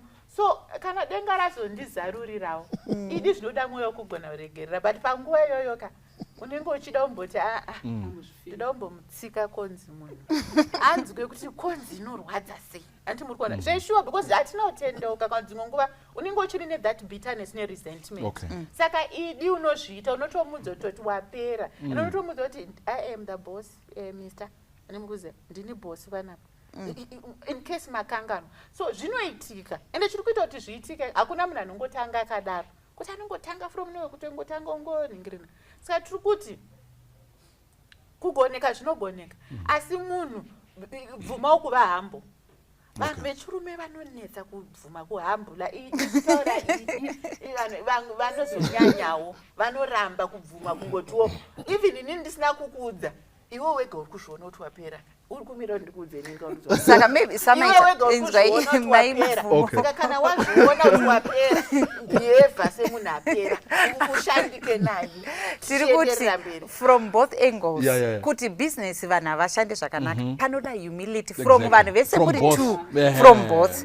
Ngatiuyei pabusiness redu ratiri kushanda tese tiri humble nyangwe ikava idea yamai kana yababa tese ngatiuye because ini ndikaramba ndichingoti idea yangu pato neselfishness nekuti ndini babawo vakauya vachiti ndini ndakatokupinza panapa iwe hauziriwo wakatanga nazvo patokanganisika. Saka first point yedu yekuti zvishandike ndeyehumility tese tiri vaviri. Inoenda kuti zvinyatsoshandika mai mapfumo ngatingotorai kuti baba namai vaita vana vavo ini handifaniri kuti kudana munashe ndevangu kana kuti vamunda kuti ndevangu baba namai vaita vana vavo handitika vana vedu saka tikatanga bhizinesi yedu whether pfungwa yauya nani chinhu chedu saka tikaenda tiri papoint yekuti chinhu chedu tinogona kushanda tiri palevhel imwe chete but tikazotrai kuti uyambopera panonetsa but tiri kuti vanhu avo muri kuda kutanga chinhu chenyu tangai mogara pasika tafunga kudai ende hamufungi nguva dzimwe chete ndofunga mabata uyo atotanga kufunga ngatichitenderepo saka toenda kupi and then from there patakutoenda uyo atouya neidea takuita sei ngativhurikei pfungwa uyaisa chake sekungo example yandangopai mwana baba vanotodai indotakura tozvara mwana wedu ende achitokura tikuda kumukudza zvinhu zvakanaka ndizosoko yazvo patine go imwe chete so kana riri business ratangwa necouple hazvina mhosva kuti pfungwa yauya nani ngatichifambai nechinhu chedu tichiteererana zvikuru sei chinhu chandinoona chinoita kuti business rifambire mberi kurespectana nekuisana panzvimbo uyu anoziva accounts uyu ndiye engineer ngatichiisanai panzvimbo dzedu tofamba takadaro sezvo tinongoita even kana kuti marriage kutoti ifamba ndikuisa baba panzvimbo but basa kuchadi izvozvo manje kwakuchienda neruzivo rwani tichifamba takadaro ari kumari ari kune zviri kuita kuti zviite mambopinza nyaya yevana even vana vedu chavo ndiri kurememba ndishanda kune imwe kambani yanga iri yevarungu kuindastry kwandichataura hangu sarai ndinoti twana twacho twaidzidza kune chimwe chikoro chiri kumaronderwako twaiuya every holiday twaishanda kana twashanda kana isusu tiri kupiwa hamba kanopiwa hamba yako ndokuzofunga kuti I want to give it 2 days because handina need nayo kopiwa mari yako handitika mangwana pakanouya futi next holiday vanotobvunza kuti tapapi and do you not vana vaisatora kuti nekuti baba vedu namai vedu ndovaridzi vetusvikofunza kuti how do I do ichi chinhu chindochiita sei handimuona saka tiri kuti isusu kana tafunga kuita business rafunga kuitwa nemacouples endai pasame level nemunhu opinda panzvimbo pake tichitodaro tichifambidzana zvakanaka ende chiri chedu ndizvozvo whether uyamboita musoro bhangu uyambodai amboshaya toti example yapuwa yadriver ya idi zvakanyanyisa kunaka kuti samaiti zvinhu zvinoda kuenda kuholiday ini madima azvisvitsa kuholiday ini kutongoti tinosvika nemakizi pamwe ndiwa nemakizi zvinhu zvinoda kuenda kuholiday ini you know varume vakatongoswa vakadaro nature yavo ndeyekutongoda respect tiri mukampani inini ngati zvinenipise but ngandive panzvimbo yangu whether tatosiyana tiri macouples handitya iko kaubaba kaika toda kutaura nechokwadi mai mapfumo no matter tinozvida vanhu tatizvida hakatombobvi but kuti handiti matonyatsoto samaita zvoda kusvika kuholiday ini dai mazvisvitsa vari kuenda vari samaita uri kunyatsoziva tiri pabasa pedu tiri kudhiraivha chinhu chiri kuenda kuholiday kutongosvika shuwa wangosvika regai tete kuna vachizanja tiri kuti business rifambe tinotenda maybe vachidzanza vachibva wangotaura big chale ndibva ndaisa case study on that one maybe ndofunga takambozvitaura because zvimwe zvichemo zvevarume zvikuita kuti vati ndosaka taita dare rinoi vari kuti kuti tishande tese I think mumwe uko tosangana manheru works mumwe anotaurawo kuti ini ndakanaitawo bhizinesi rangu ndobva ndatora mukadzi kuti uya kubasa within the weeks ndobva tanga kutodzingawo nemabasa saka ndobva tazogara pasi ndikati iwe uri kudzingirei wadzinga pareception wadzinga zvikanzi no munhu uyu fanika anga ari apa ane structure yakanaka plus uri kungochuza wasika vakadzi vakanaka kubvira nhasi ndini ndaakuchuza vanhu vanoenda pareception kubvira vanhu vanodai you see saka munhu obvious anga kudhira nemalabor issues akudhira nemamwe maissues acreatwa nethis thing so varume vari kuti ipapapo paoneiwo ameno kuti munozopaona sei big chale alright ndisana ndaenda pambunzo wavo ndandoda kupamzira paissue yemurume nemudzimai kuti sometimes zvinoita kuti ability ite shoma nekuzonetsana we share too much business plan yedu nehama for no reason ndoda kuudza hanzvadzi yangu zvati kuplana vaningina vangu vana tete so at the end of the day mudzimai vangu ndeyauya neidea yakutonzi hauda kutongwa because ndokune uchibva influence uda kutongwa iye ari kukanganwa kuti iwe chichi wakazodidi isusu varume tisine problem let's not share our cake ngatironge nyaya yedu tiri 2 nevana vedu vanhu vazoya vachiti aizvo makavhura kambani mushanda haisi ushanda mushi don't always be sharing your negatives, what with your relatives there. Do you think they are happy? Ona muchisimuka muri tu. Yeah, saizi ndo weakness yedu. Takumhanya kuti zvaramba because you are sharing too much. Even kuhama kwacho. Umhanyire ngonotaura kuti madam varondisvetutsa drive isa. Iwewe ndiwe uri kuziva life nemhuri yako. Waenda kuhama tamba ibhora mapedza mobraya wodzokera kumba unodrive onzisa maitaro road. Kwamtare muchifara because you are not sharing with anyone. You will see your thing chichito builder nemudzimai wako. Ngatimboshande tiri pamweche timbomire kutaurisa varume tishande pamweche then ndakuya kwamuri samaita iyoyo yakatombotambika tiri kubulawayo. One of our clients mudzimai wake paangoita receptionist akatanga ngotosa vanhu especially my clients aitofona pafoni kusvikira aluza one of the biggest client yake mubulawayo. Then vapazoitwa just a meeting yekuti tirambosangana newe because your things are not okay. Tirikuwana this bad reception from munhu wakaemploya pareception. Iye haasi kuziva kuti uyu ari kutaura haasi kuziva kuti mudzimai wake. Then pakaita meeting ndo pakazi no tikudzwa mawedzi akadai zviri kunzi muchaita izvi makajaidzwa panapa zvinhu zvakushanda like this. So if you want a business again because muchinda anga ari an expert in that area, can you remove this reception or muendese kumwe kuduty tive nethat freelance newe yataita because waidila naye direct. Then ndo pakazoya akatodi ndikati aiwa madam ngavatsvagirwewo special of interest yavainayo. So madam wacho vati aindofarira zveinterior deco nechichi tikati chiendesa mari ikoko vaite zveinterior deco vate izvo toasapota kuinterior deco saka vakabva vatobuda kubusiness. Vakabva vatobuda business nanhasi riri kuputika nemari. Why? Because madzimai mune right yokuonawo zvamuri kuona. You feel challenged mukaonawo munhu akanenge anaka kupfuura imimi ungabatana mati mudhara vanoswera vachingoona izvo every day. Rikaindigadzirise because one day ndokuri kuenda mari. Saka kugadzisa kwenyu maura ya business. Saka zviri nano kukuempower kwamune interest. Toita pfungwa tu kuti nini ndiri kumhanya nekuengineering kwangu imi muri kumhanya nekufood industry kwenyu tosangana tiri muri tu dziri kufara because pamwe pacho hazviri tishande tese zvinowanikwa. We are two different people. But pamwe pacho kana mwari wakomborera it's also good to work together. It's perfect.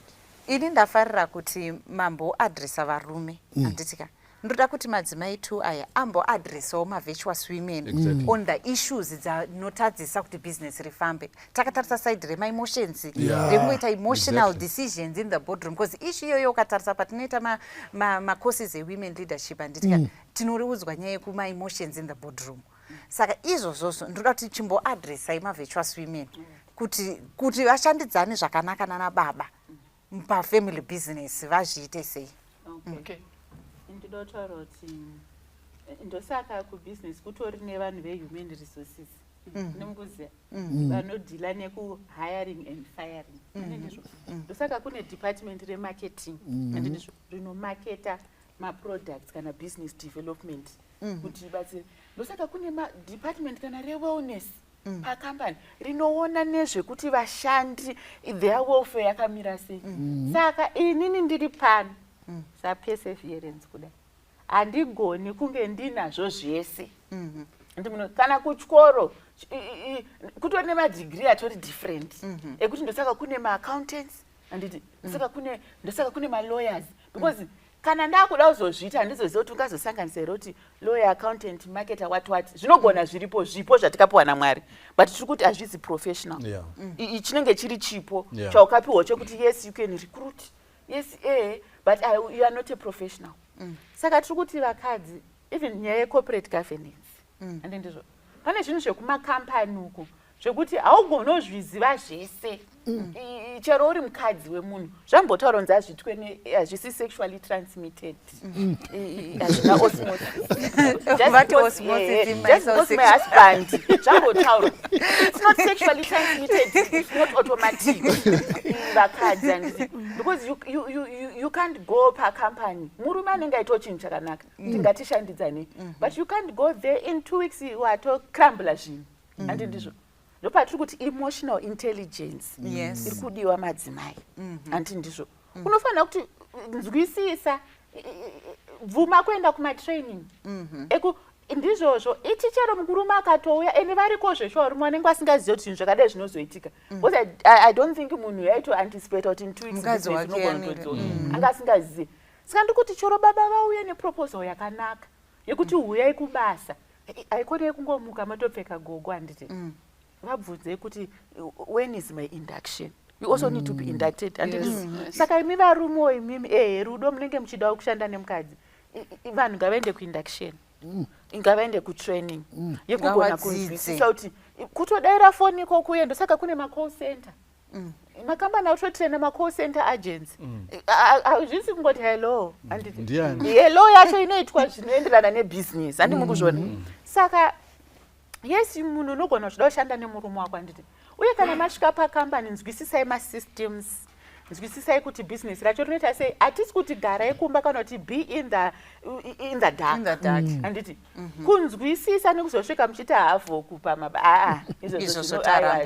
taurai message kuma-virtuous women. Okay, indroda kuti ndichimbodzokera kune yataurwa nasamaitai kuti hanzi munhu anotosvika achiti structure yemukadzi uyu yakazodai samaita vakatokudai nestructure yako iyoyo avo vakanga vakatodaro variko hana tombovatarisa ndaigara ndichipa vanhu ndogara ndichitiseka nevanhu chiti ukaona ndakamira nemurume mutsvuku yanzvadzi yangu because ino wangu wandakada mutema ndaigara ndichidaro kuvanhu handitika so toda ngofundisa pfungwa yekuti ukasvika pabasa ndaenda kubasa kuya zveshuwa hatinambosvika zvakafanana ende murume wako akatokudai nestructure iyoyoyo ndobva azoemploya vane mastructure uri kufunga kuti akasiyana nako siyana navo rega vari pabasa because maybe basa racho rikutoda vanhu vakadaro handiri kutoti zviendeke saka iwewe mira panzvimbo pako bvuma kudzidza zvataurwa namai mapfungwa bvuma kudzidza kutangira pasi kana ndisiri kuziva tichitokwira tichienda kuti business ritese riendeke zvataurwa zveinduction futi ndo chinhu chakanyanyisa kukosha kana usingazivi bvunza zvakatonyanyisa kutonaka kutobvunza iye wacho wauri kutofungira kuti ari kudiwa nababa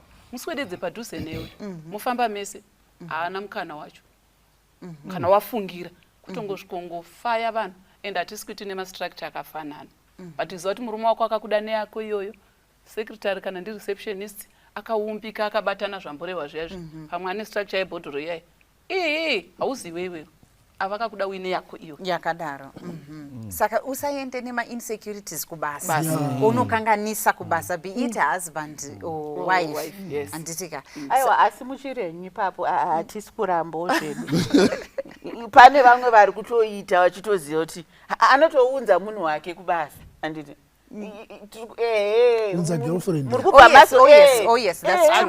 vakadzi vane mainsecurities handiti but ari kutounza munhu wake wari kutoziya unotoziva kuti after some years hausisiri signatory kuti vanhu ivavo vanotozotoita zvimwe zvinhu saka tiri kuti ndizvozvo paunenge uchinosvika usina mainsecurities asi haikuona kubva waita bofuka unenge uchingoonawo kuti zviri kufamba sei pano nevasenza vanani nababa kuti ndezvebasa here kana kuti zvaanewo zvimwewo zvinhu haukurumbidze kuvhunduka handiti but panewo zvimwewo zvisiriwo zvebasa izvisiri zvebasa ngazvisaidini ngazvisaitwe asi zvebasa ngazvidii hazvo ngazviitwe in other words zvamuri kutaura muri kuti chikristu hakusi kupusa chokwadi unofamba ziso rakavhurika uchiona zvese zviri kuitika kuti iyega ndianongoenda kusales kune vanhu 3 ndangoenda kumasemeni iyega ndianongofamba nababa kubusiness development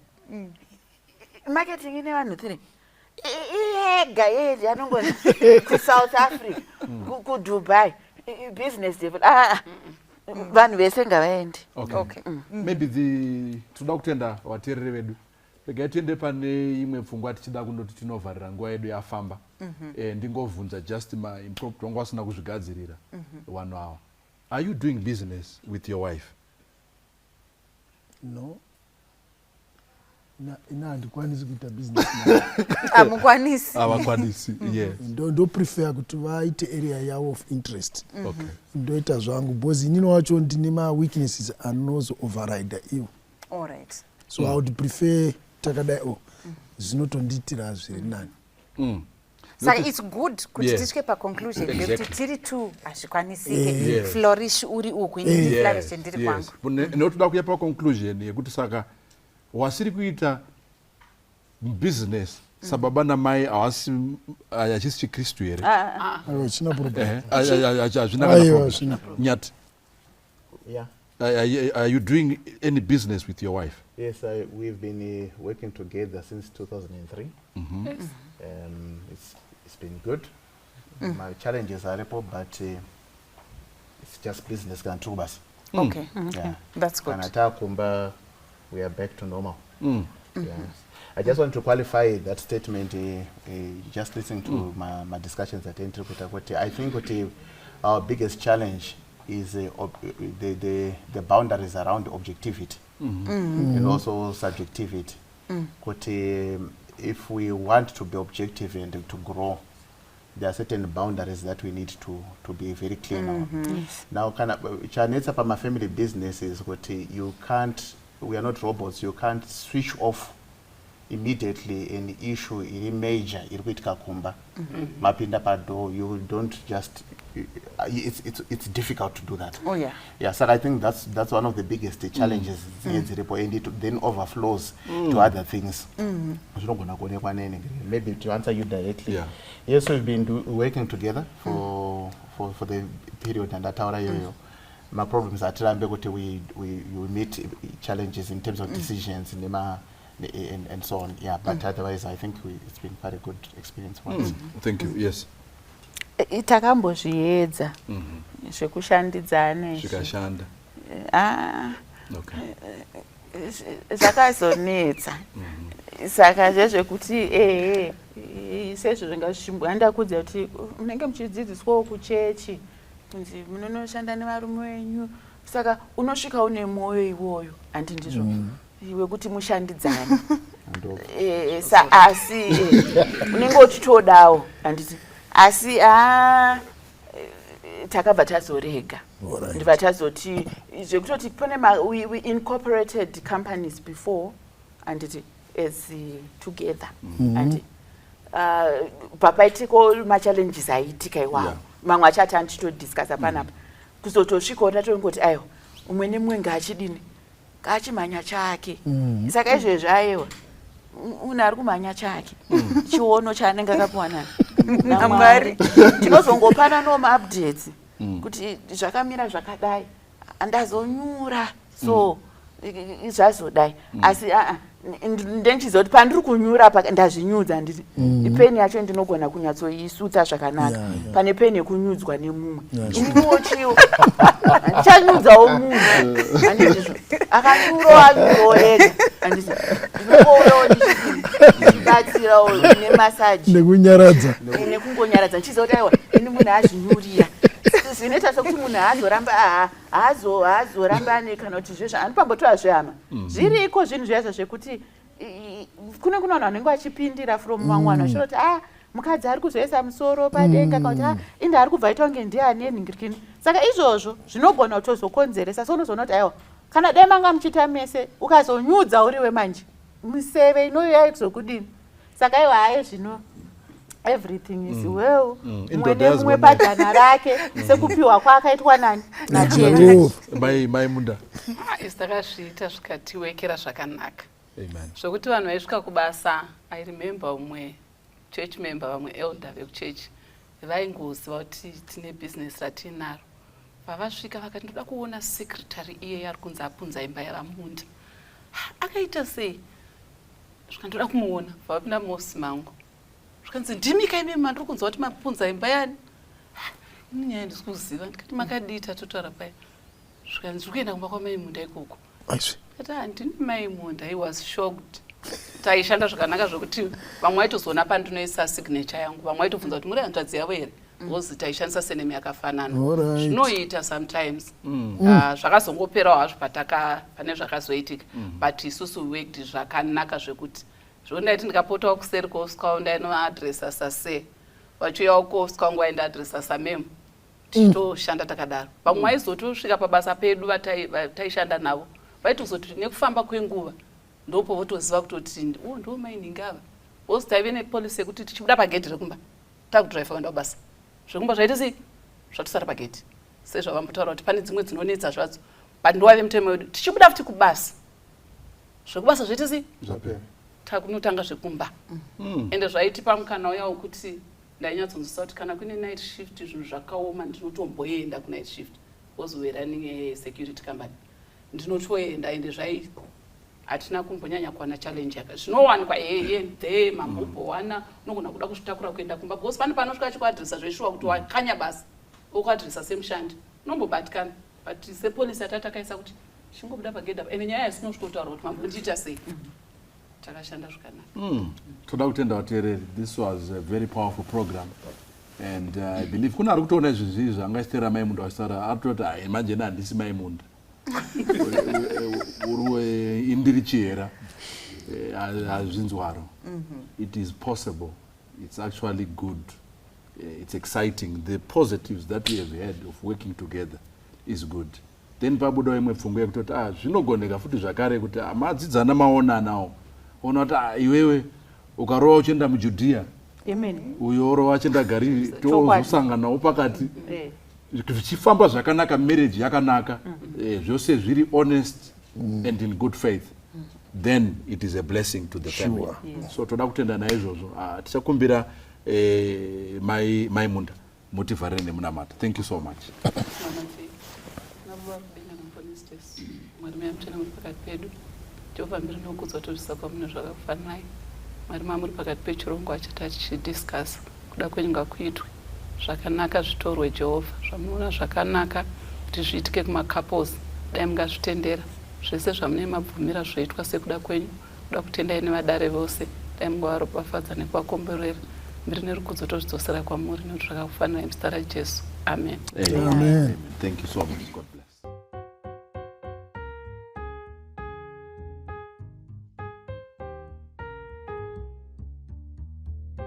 Oh, there'll be joy when the work is done. Joy when the reapers gather home, bringing the sheaves that set of sun to the new Jerusalem. Joy, joy, joy, there'll be joy by and by. Joy, joy, joy, where the joy never dies.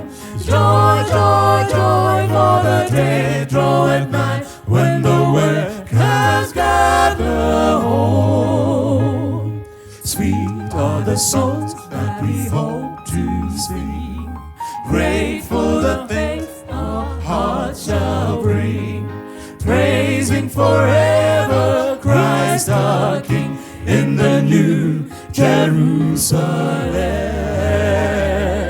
Joy, joy, joy, there'll be joy by and by. Joy, joy, joy, where the joy never dies. Joy, joy, joy, for the day draweth nigh, when the workers gather home. Few are the joys that await us there, many the golden mansions fair. Jesus himself doth them prepare in the new Jerusalem. Joy, joy, joy, will be joy by and by. Joy, joy, joy, where the joy never dies. Joy, joy, joy, for the day draweth nigh, when the workers gather home. Joy, joy, joy, there'll be joy by and by. Joy, joy, joy, where the joys never die. Joy, joy, joy, for the day draweth nigh, when the workers gather home. Joy, joy, joy, there'll be joy by and by. Joy, joy, joy, where the joys never die. Joy, joy, joy, for the day draweth nigh, when the workers gather home.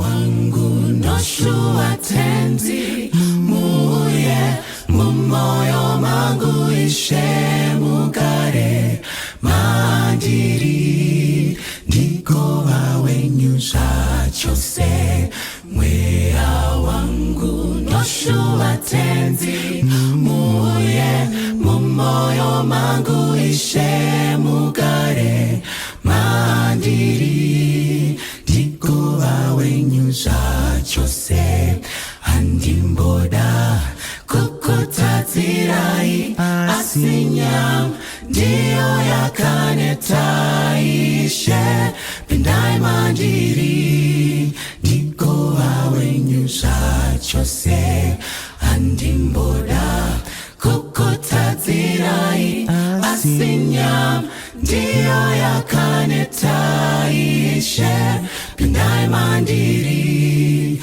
ndikova wenyu zvachose pandinofamba ishe ndinoshuvira kuva chiedza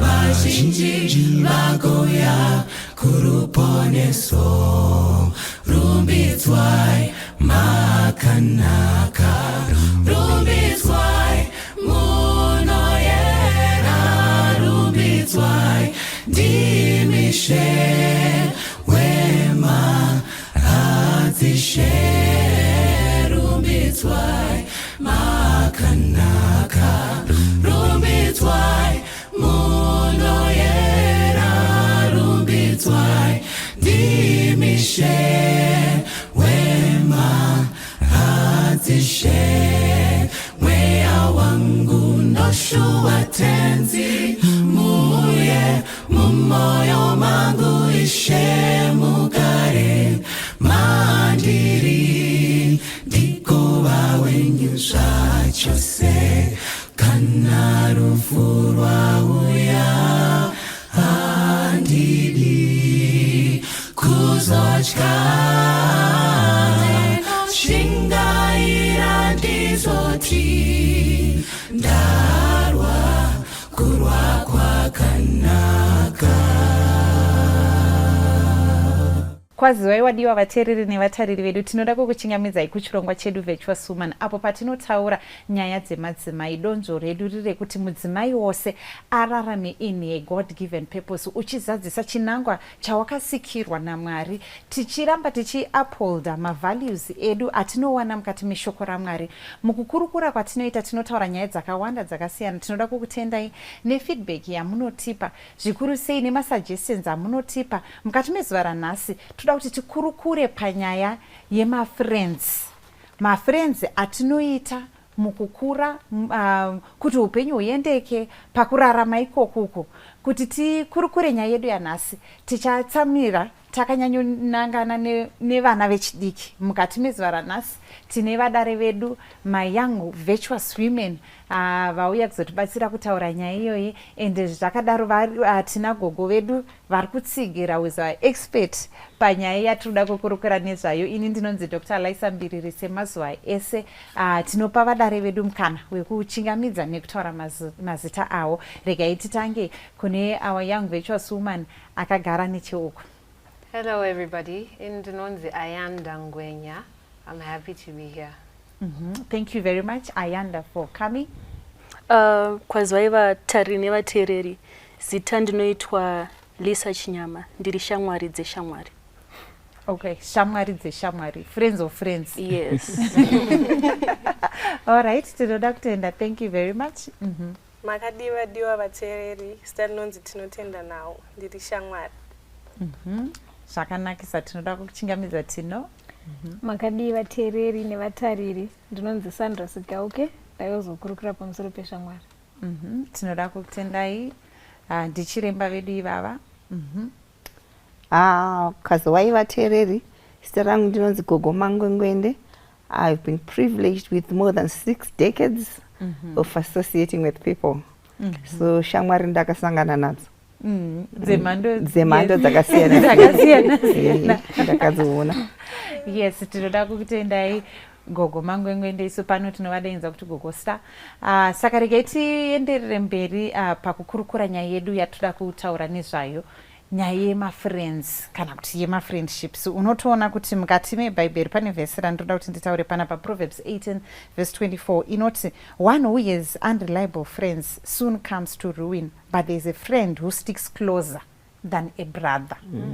Handiti hanzi uyo munhu ane shamwari dzisingatembeki anosvika pakuparara.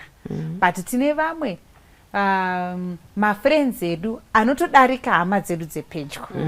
Saka toda kuti titarise kuti kana tichitomboti friend tinenge tichireva kuti chii. What is a friend? Regai titange na Lisa. Alright. Friend muchishona ndo yatinoti shamwari.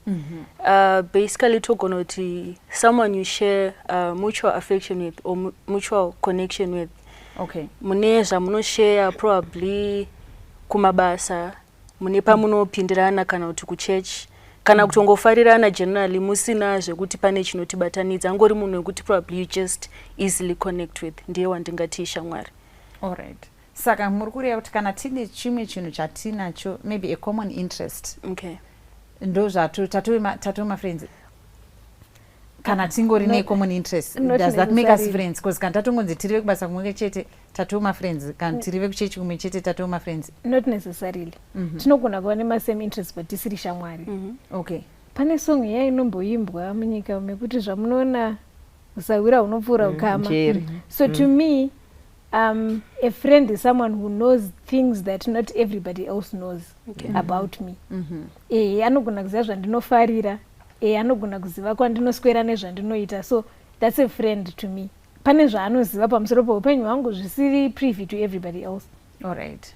Saka munhu wati tinotangira pakuti tine ma common interest and then munhu uyu tine ukama uri pedyo wekuti ari kuziva zvinhu pamusoro pangu. Ndezvipi zvimwe zvinga-characterize a friend? Okay, a friend is someone wekuti you are free to be yourself. Unonyatsosununguka kuzviratidza nekuzviburitsa zvauri exactly when you are around that person. Wakasununguka kana uine munhu iyeye. Tinogona titorive kuchechi kumwe chete asi tisina kusununguka kana tiri in the same space. Nekuti hatina kaukama. Hautye kumuudza. Ndichitsigira zvataurwa naTino. Hautye kumuudza zvausingagoni. Ende uchiziva kuti kana ndamuudza munhu anozvichengeta achindipawo chenjedzo kana kuti kundiratidza kuti uri kuona here pakadai unogona kudona zvakambofamba zvakadai. Saka munhu wandinovimba naye kuti kana zvanyatsogozhesesa munhu iyeye anonditsigira. Noti bhaibheri rinotaura iro kuti chinhu chinonzi shamwari chinhu chinofanira kuchenjererwa because kana dai iwe uri munhu kwai hanzi be careful of bad friends. They corrupt good morals. Saka even iwe kana wakanaka ukafamba nevanhu vasina kunaka neunopesera waita seapple riya radi rapindwa nehonye wotovorawo newe. So zvotityisa. Shamwari dzotyisa. Shamwari dzinotyisa. Dzotyisa. Okay. Saka kana tiri kuti shamwari dzinotyisa, how does one choose friends? Ayanda. Munhu angasarudze sei shamwari? Because pane kakutyisa katova paka. Pakuti shamwari dzinogona kutokukanganisa. Like vhesi rataurwa 1 Corinthians 15:33. I think it all then comes down to compatibility. Anditi tataura nyaya yekuti muri kushare ma same interests and then mukazotanga kutaurirana nyaya muchishare ma experiences unotoona kuti munhu yaaneka kunzwisisa situation yangu kainako mototanga kufambidzana. But there's a great danger zvataurwa nagogo kunzi shamwari dzinotyisa because you could be compatible na someone but you could be compatible with a demon. And it is so it's very scary because you know the devil also knows what you like. So he will bring you a gift, a very attractive one, but it wrapped in pain and bad decisions and all of the bad stuff. So he will bring it to you because he knows your preferences, right? So you will start being friends na someone, not necessarily because they're good, but because more compatible. The devil has brought you that person. And also compatibility tichiri papo. How do you become compatible to a demon? Using your words ya wataura. How do you unoita compatible na ne demoni sei iwe usiri izozo?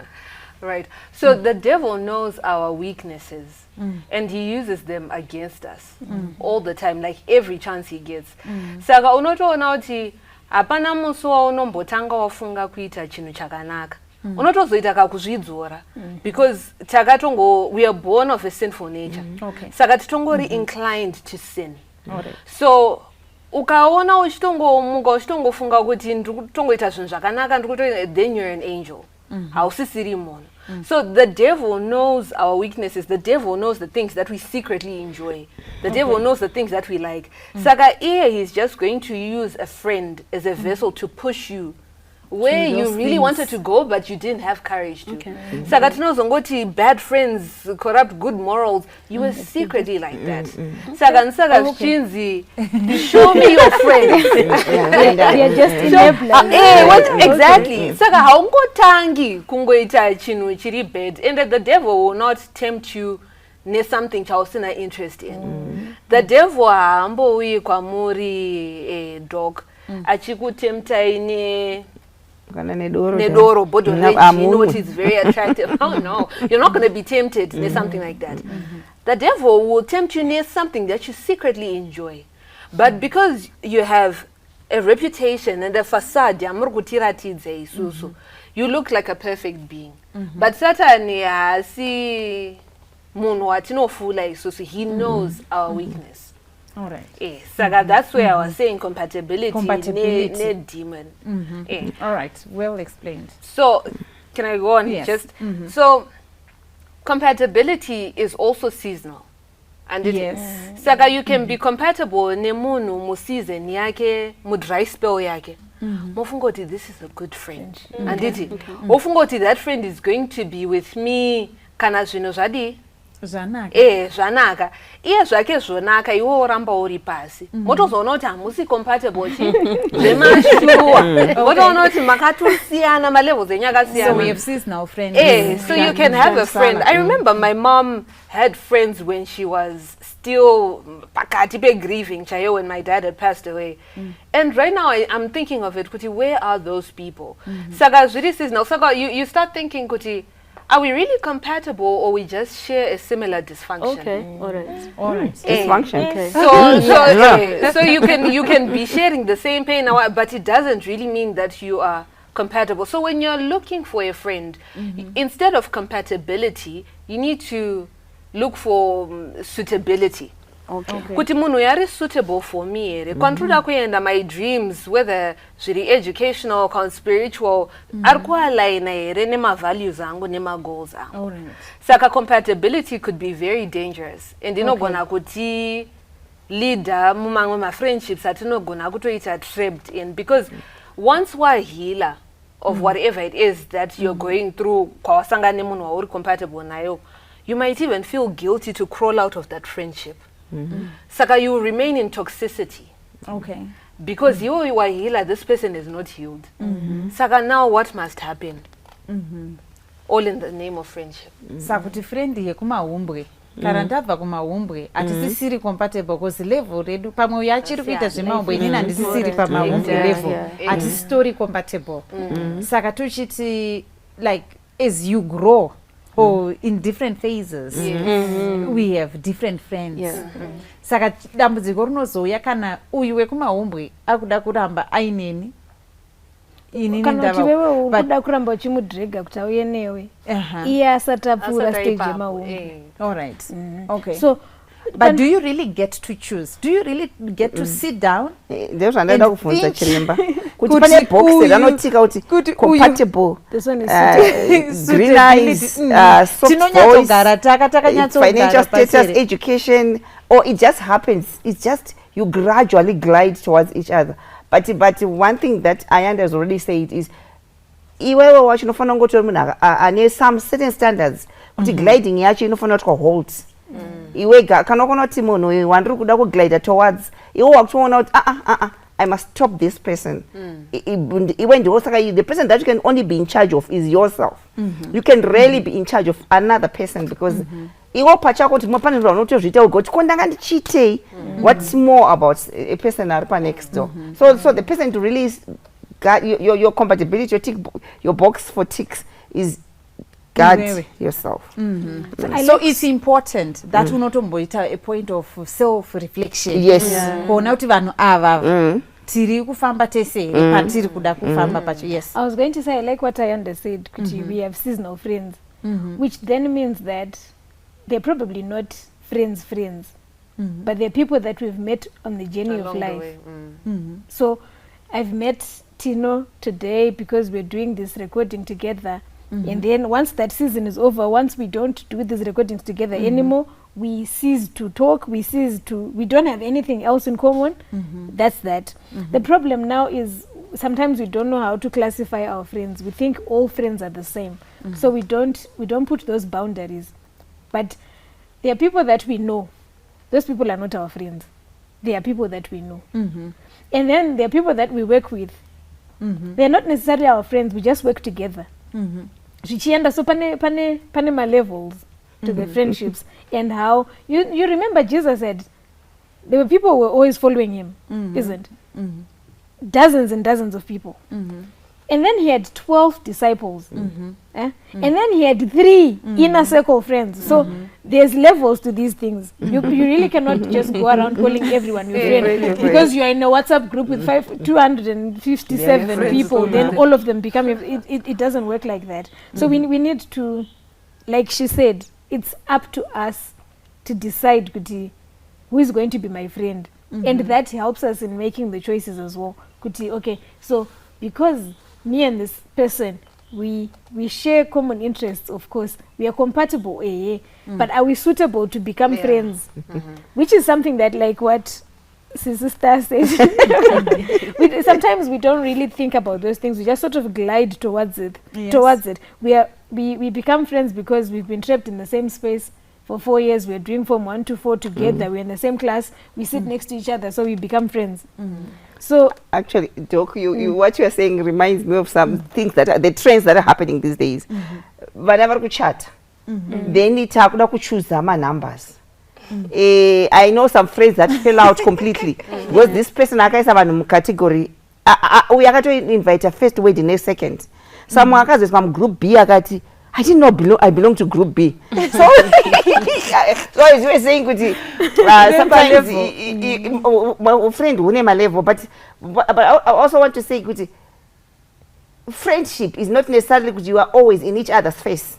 You can be friends, but you're not seeing each other. So even if you become friends, tiripan up, different ages, different experiences, even if we don't see each other. But I know when I want to get my network is already enriched. So we always say, you keep your friends, but you're very said they're different in terms of how you use them, how you need them. But grow your network such that you can actually be able to live a very comfortable life, a very life in a rich experience, because you've got so many people that you know. Because friendship it's not something that I pick you, I drop you today, this is your station, mahumbre. Even some of your friends, I know some very powerful women who actually want their friends they call primary school, because they say they normalize them. Because they are in these glass ceilings, they are always hi, they are holding briefcase, they are in these powerful meetings, but they are ordinary friends who say, you know what, and you say, wow, that's life. So you need some things that so your friends are people that you grow with, that edify you and bring some meaning at some stage, sometimes not necessarily today, but every point in your life. I understand your mom when she was grieving. Those people saved their papers. She hasn't thrown them away, but they are actually appreciating that they have to move to the back, because as she's experiencing other things, she is refreshing her pages with other people. So you don't hold on to say, so then it goes back to what we were saying. As individuals, we should learn how to be friends. We should learn when our bus stop has come. Not to say that this person is dropping me and leaving me forever, but we still have that network. But it doesn't mean that you're always necessary. All right. It's just like, okay, I was going to give a nasty, I was going to give a nasty example even, but maybe let me just skip that. But still, but there are utensils in the house that we don't use every day, but we use them when it's necessary. For example, a sieve. You don't use a sieve every day when you're cooking, but when you need it, you have it. So you keep it in a drawer because you know you're going to need it someday. So there are people like that in our lives. There are friends like that. They are the sieves in our lives. All right. Okay. That's true. Okay. So in the Vandaita question on all this, Kuti, is it a good thing to have seasonal friends? It's natural. Do we always outgrow our friends? Kuti ku primary waitambana ningi bashapera, you went to high school, you moved on. Is it a good thing really to have seasonal friends? And it's natural, like what she said. I think it's realistic to have seasonal friends because you cannot umbrella isi yemu winter. There are certain times when you need an umbrella, when it's very hot or when it's raining. So I don't think to know it's a crisis of expectations when we expect the world to remain the same. Yes. The world is forever changing. Saka yoga safambirana nayo unoita dambudziko.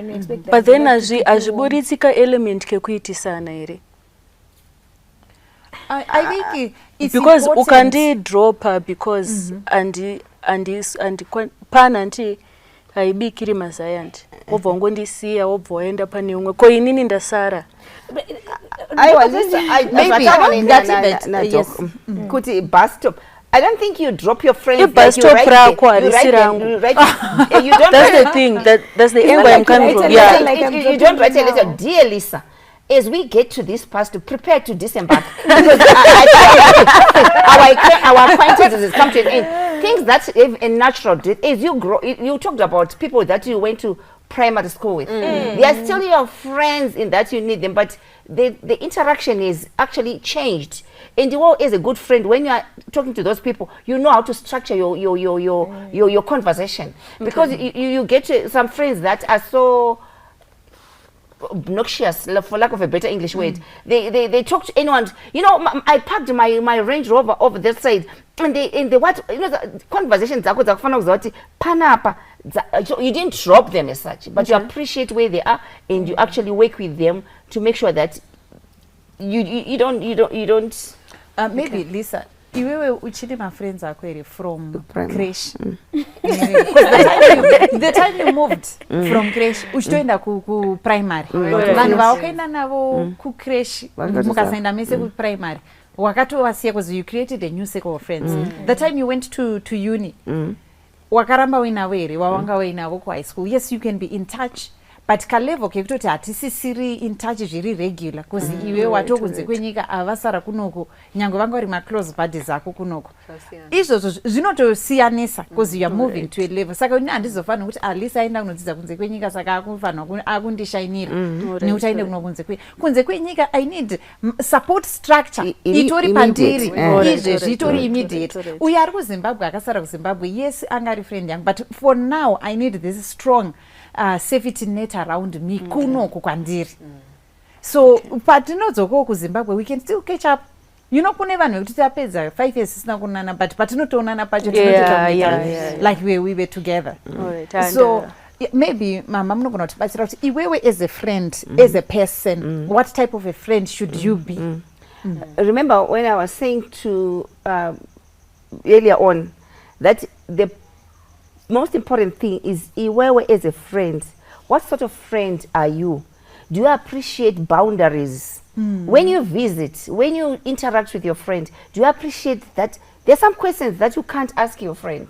Guys, even depending on how close you are, things like salary munu,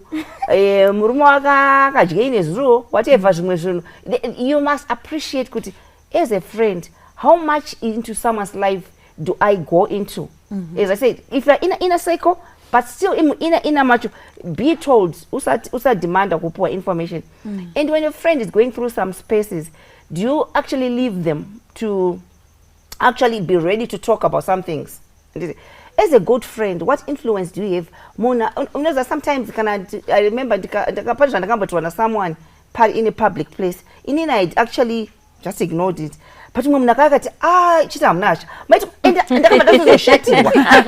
As a friend, do you perpetuate bad things, or are you a good friend who actually says no guys, it's not necessary unodzora here vamwe remember iwo as a friend what sort of friend tikuti zvauri kuita iwo ndozvada kuti iwo friend yako ikudzore and the other thing iwo as a friend are you brave enough to tell your friend akatuka kana kuti mubatsiri wake wekumba kana mwana wake kana murume wake akamupopotera uripo are you brave enough to say to your friend ufunge katidaro or you remember popota wadenwa what sort of friend are you you know as friends kana vekubasa pane tumapockets tinotiradza macharacters edu mukuenda kurufu masangana kusiri kubasa masangana mutown pashopping center makutanga kutoti you know what gogostaka vakazodai an opportunity to say good things. How do you use it? So as a friend, appreciate your boundaries. Don't have an entitlement to your friend's life.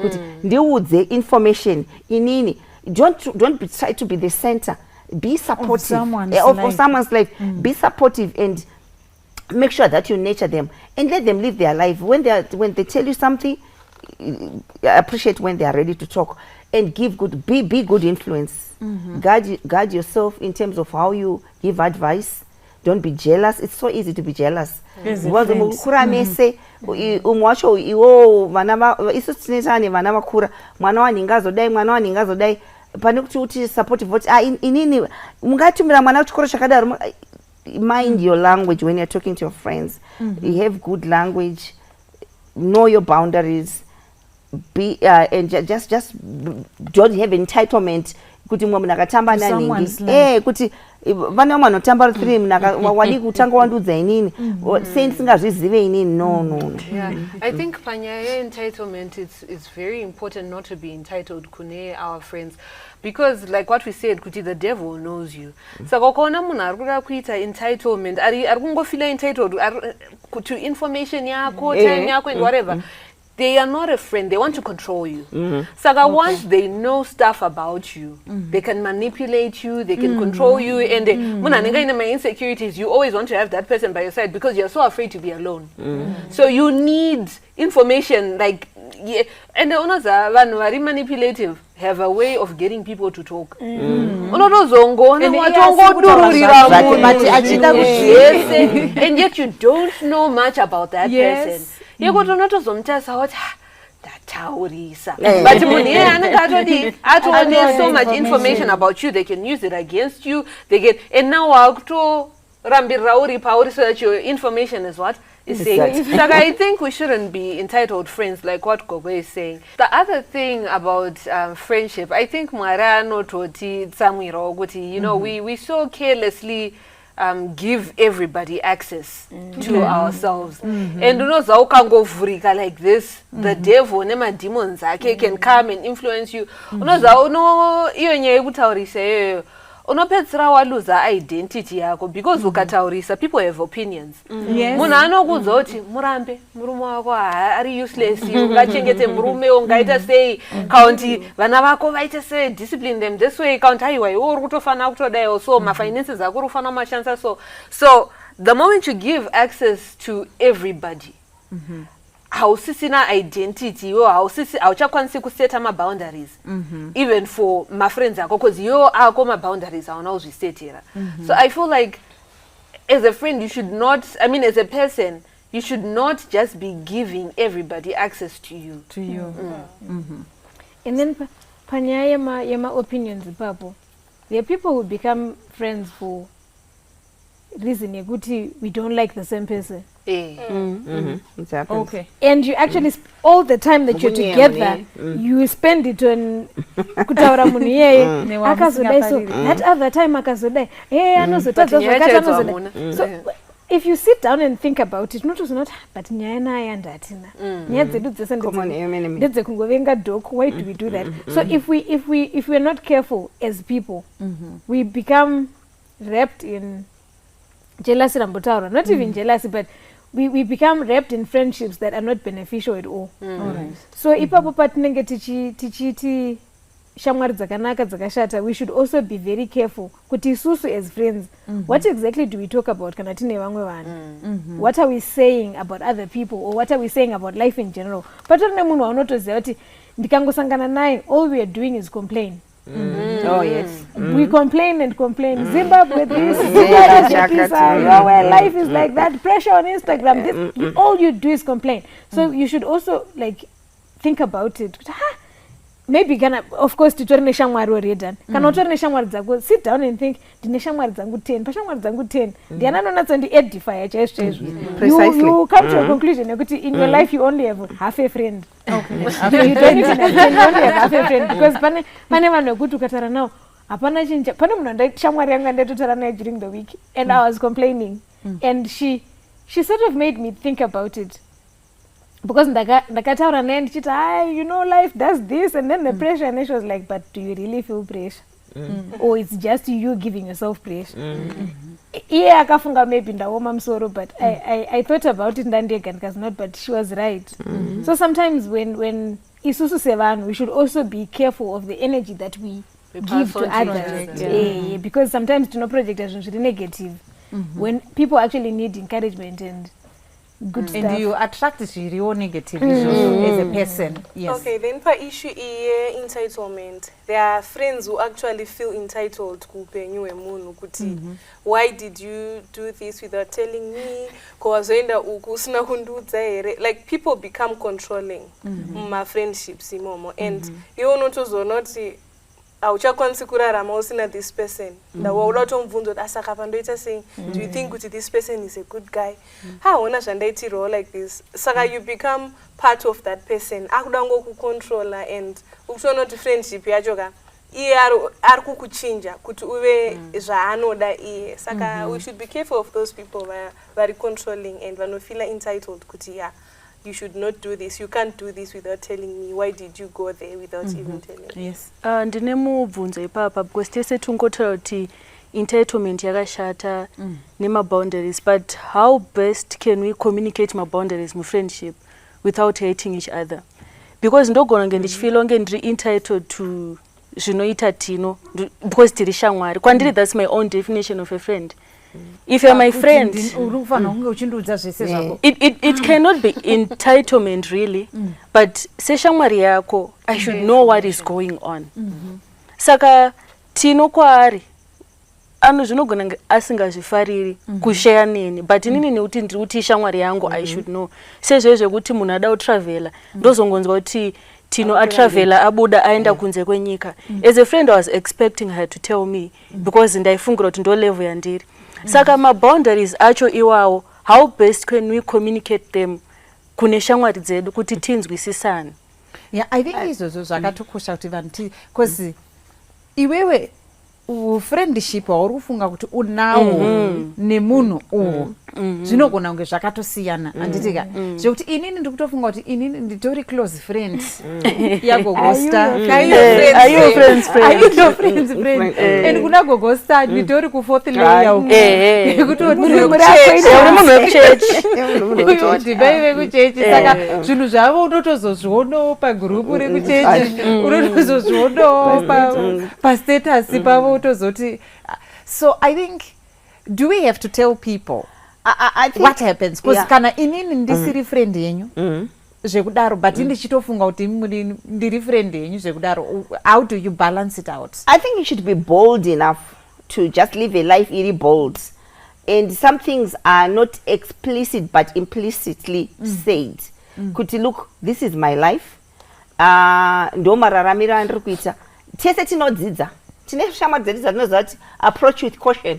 Haungosviki kuchinotaura speech yekuti pamusoro or excuse me, because vane kaitiro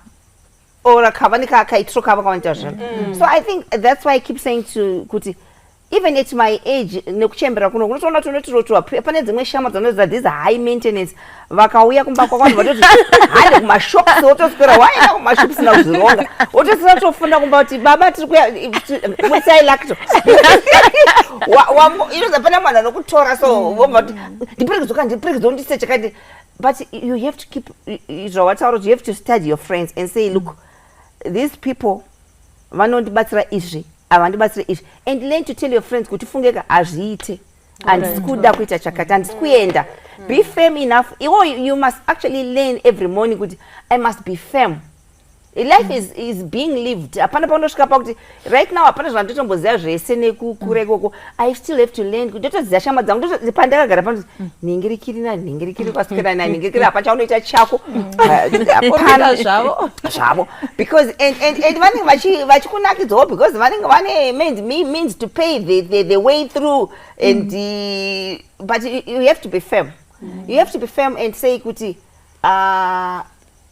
kana wachoenda nachakufundira kwakaenda sina kutoza kuti ufungeka did I need to tell you aumutuki did I need to tell you you can say that Tino kwewe Tino wakazoenda ku England Mama Star, how do you feel? You are my close friend. Mongo nanda kuti location Brussels. Number yacho chinja to it's happening because people are busy. Ndatombotaura nyaya iyo because it's happening. It's real in my life right now when some children vakaenda somewhere too. Takazongona vakutobudisa kuti heyo ndege yakwira. But we did not get upset because we now nekudzidzawo kuziva kuti andingakudze because pamusesa zvinenge zvasazvaibva. Ngatidzidze kusava entitled isu as friends. Iwo kana singakubvunze dzimwe information dzako iwo Tino unofanira kudzidza kusazondibvunzawo. Vana vechidika vanogona vatori mafriends adika. Tino ari kutoti friend yaDokusend. Dokusend pavazoita line up yebridal party. Uyu ari kutoti zero majava.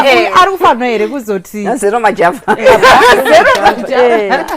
In Mandara, I think we see the world as we are. Generally, I'm an oversharer. And I had a very, very, very close friend. Wandakabva naye ku high school. And takaenda kunyika dzakasiyana. We still kept in touch and all of that. And then when we came back, tamu same space manje. They don't know kuti iye ari kutoziva drama dziri kuitika kumba kwedu because ishamwari yangu ka. And in safe space. Saka I can tell her stuff like that. But iye she was constantly traveling in and out of them. What was one out? No, uri kumba kwenyere ndipfure nako otoona no ndiri pa-airport ndiri transit but boy, so zvaitondirwadza until I learned kuti aiwa ishamwari yangu iyi I don't have to say everything. Saka ndakangotanga kuita but iye akatanga kuita problem nazo kuti ko anditi I changed ndikati aiwa you never tell me what's going on. Haundiudzwa zviri kuitika kumba kwenyu. Not that I'm trying to pry, but unoziva shamwari zvatandichitaura izvi kuti you bond over similar situations and things that are just happening in your life. Munotowana ka level ground kamunosangana. Saka iwo pawakazoisa mabreak friendship yenyu yakaramba iri intact here. No. We even then grew apart. It hurts. I feel like I've said this before and said kuti losing a friend is more heartbreaking than losing a partner. I'll say that again. Because unoza munhu waunenge wakalina so heavily on. And then when you finally start growing apart, unotoona kuti was this a one-sided friendship? Kana kuti saka realization iyo ndio inotanga kurwadzisa kuti but unoziva chimunhu ichi ndaitochida zvekudaro but shamwari iyi anga asiri shamwari yangu zvekudaro aisandiona pasame level. Wewe ndio ungori shamwari yake. Iye angari shamwari yako. But you won't asiri shamwari yake. What I want to ask is iwewe muri kutadzi losing a friend. Saka ukamutamba chimnyorera ma WhatsApp kuti kanjani wafamba zvakanaka. Kuti friends izodzimika chaiso. You mean you were no longer reaching out to him? No, she got to a realization yekuti ndiye aishare zvakanyanya uyu munhu yakanga asingashare. But saka akakushare zvishoma inini ndakuitiswa. Let me put my So what was keeping this friendship was the information she was giving. Uyu saka waitodrive on that information kusvika atozomubvunza kuti kusei usachandiuza. But iye zvake isataura. But ungabva wapera kutsvaira pasi chero. Haiperi kuti It's still a friend because let me tell you what. in life never say andichada kuonana nanenge, because you never know, because they say your network is your net worth. You never know kuti one day when you want that connection to meet that person, to unlock that other person, because it's about information, connectivity, people. No, I totally understand. She's still my friend. Yes. I still love her very much, but then I then set boundaries for myself, because I'll tell you the truth before God, in any relationship I get in, whether it's with a boy or other girls, like friends, thank you. I don't do 50-50 relationships. I go in 100. Saka manje ndozoita kinds of expectations when pandinoisa 100 umwe munhu oisa 30. Andimaona. Saka pandinozotanga kubvisa 100 yangu ndotoona kuti tanchitohotspota relationship iyi nechi. You know, Mandara vese yamati zvene an unreliable friend. There's a version that says they are friends who pretend to be friends. So you get to a point where you start to think, so was this friendship a pretense? Because you are genuine, you're sharing this information, you're trying to give them advice, you're trying to build this friendship, not build it, but you're like hanging on to it. This is my friend. And then you realize after something happens, no, you made the wrong assumption. So maybe what we need to get rid of is assumptions as well.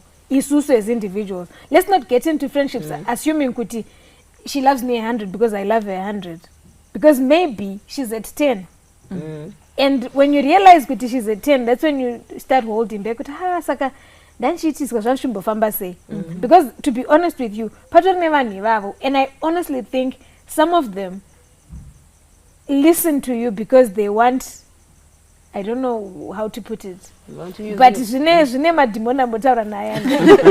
honestly, because they sort of suck some kind of life out of you.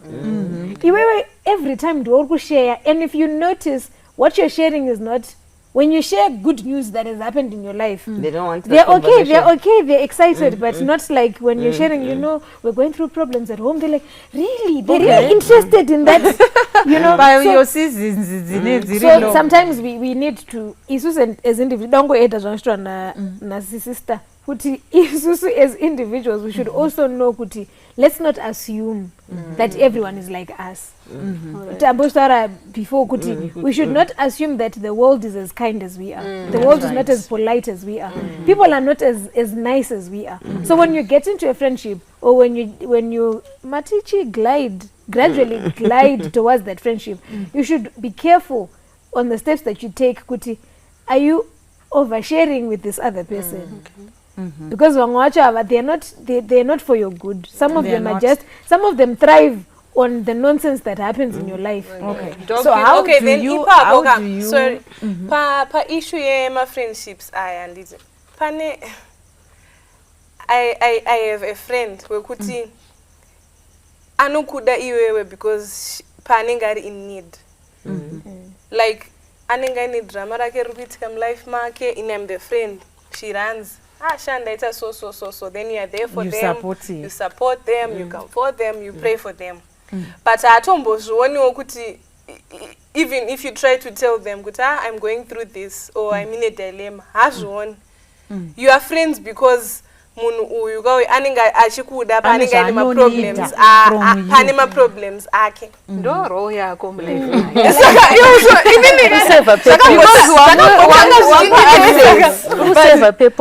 ndakatozoona kuti you know what, I can just stop telling this person to make come life mangu after all. If she doesn't ask, I will not tell. But I don't know but she still comes back.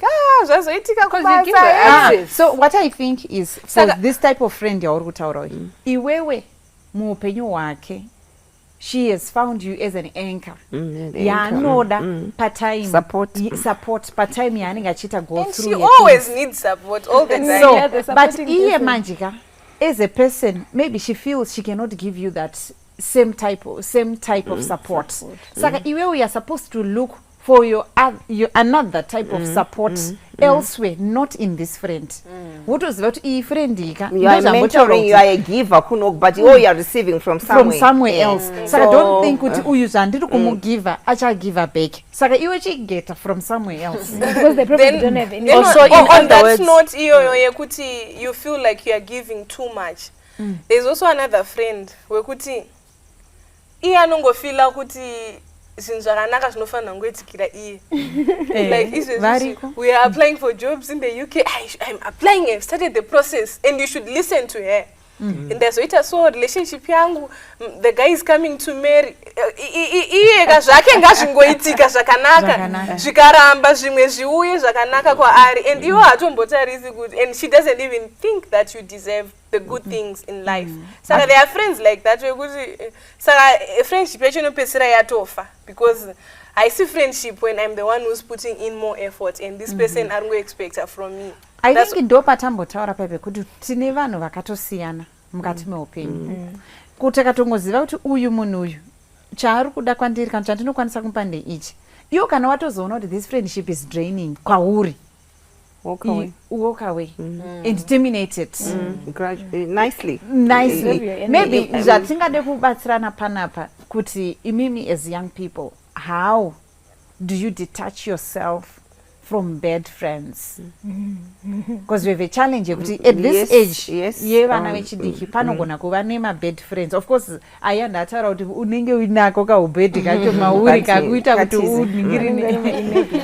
But when you get to this realization, you know this is a bad influence. How do you detach yourself? I think you should be brave enough to know that this is bad. We know what is bad, but be bold enough to say this is bad. And some friends you have to say, look, I can't go out with you because but lose the control of ikoko. I think you need to be strong enough to say that. And some people, because it's not nice to say, because I remember many years ago, I said to my one son, then I went to the school to pick him up, and this little boy was now shying out. And I'm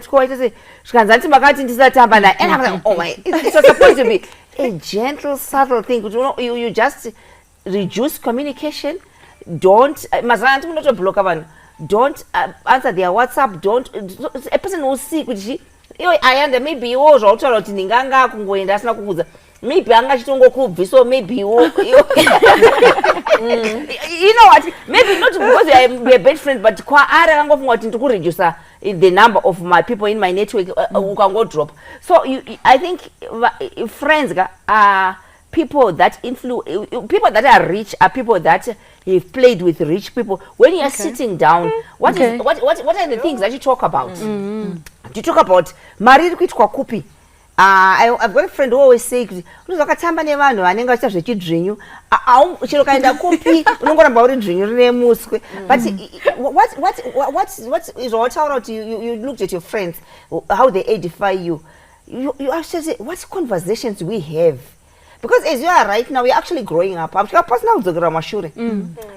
sort of conversations? If you're still talking about just petty things, hair, makeup, like gogosta, my lashes, it's not, there's nothing wrong. But how much time do we spend talking about these things? And then you just take out those people out and then bring people who talk about things, future things, spiritual things, say. So it's important, but the person that you guard most is you guard your heart.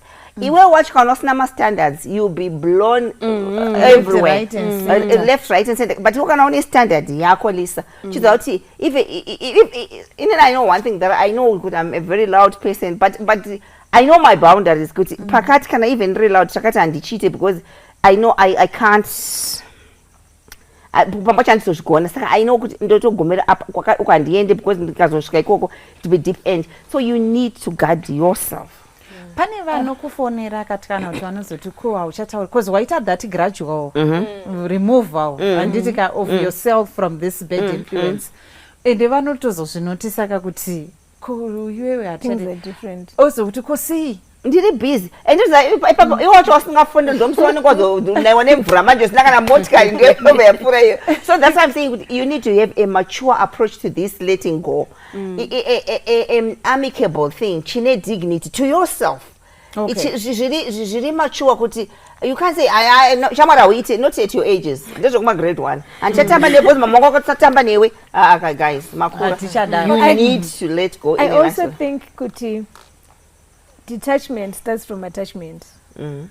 If it's too entangled, it's more difficult to untangle. Yes. So tataura kuti kune levels and I have people, random people that I don't even know, people I've never met, who come to my inbox, Sandy, can you please pray for me? This is happening in my life. Can you please help me with this? Somebody said, you know these things. And once you start to entangle yourself in every person who comes to you and you call them your friend, every one of them, it becomes very difficult to then put boundaries. So to begin with, before you even get entangled in those friendships, you should also like be careful how deep you go with the friendship, because kana munhu yari acquaintance yangu, kana munhu yari associate, kana munhu yari colleague, if it's not that deep, then let it be on the surface. That way it's easier kuti kana ndakusataura naye anongoziva kuti already tanga tisiri but ukati every person ndataura naye anda kuti when you are open like this and every person who comes to you, you want them to have a piece of you, they have to know everything about you and all that, it becomes difficult then to remove yourself from such situations. Okay, yes. Okay, panyaya detangling yourself from a friendship and I want to talk about this experience. Nenya yema seasonal friends yoyi. I had a friend wandandinai. So takutopedza high school. Saka anoza muri kuchikoro zvinhu zvinochiita muchiti nda kuenda kuuniversity kwakati umwe achiti nda kuenda kunze kwenyika and so forth. So now because our seasons had changed, iye aenda kuchikoro zvinhu zvake zvakuita sei zvakufaya. She detached herself from me. Saka I felt kuti it's a heartbreak. But then years later now, she wants to come back kudzoka kuva in the same space yanga ambori, because she thinks we are now in the same category kuti izve zvitafanana, saka we can now be friends back. Saka we should also be careful kuti vanonota maybe it's a seasonal friend. Uchazomunida, like Gogosta has been saying, uchamunida kumberu, and when you try to go back, the doors there will be closed. Unengosisina access. Inino andichada. But patakaita ma friends ka. When you thought kuti it's not my season, izve zvachatoita. Ndao kunemwe league. Ndakutamba neasingandijaje, if I may say. Saka ndo utori upenyu wacho zvautori. Indodongodzokera panyaya yemubvunzo wamamabvunza kuti kuchoose ma good and bad friends. Munhu pauri chitwa munhu anozvizive kuti izvi handiti. Usaite unhu wedatya rinongojamba.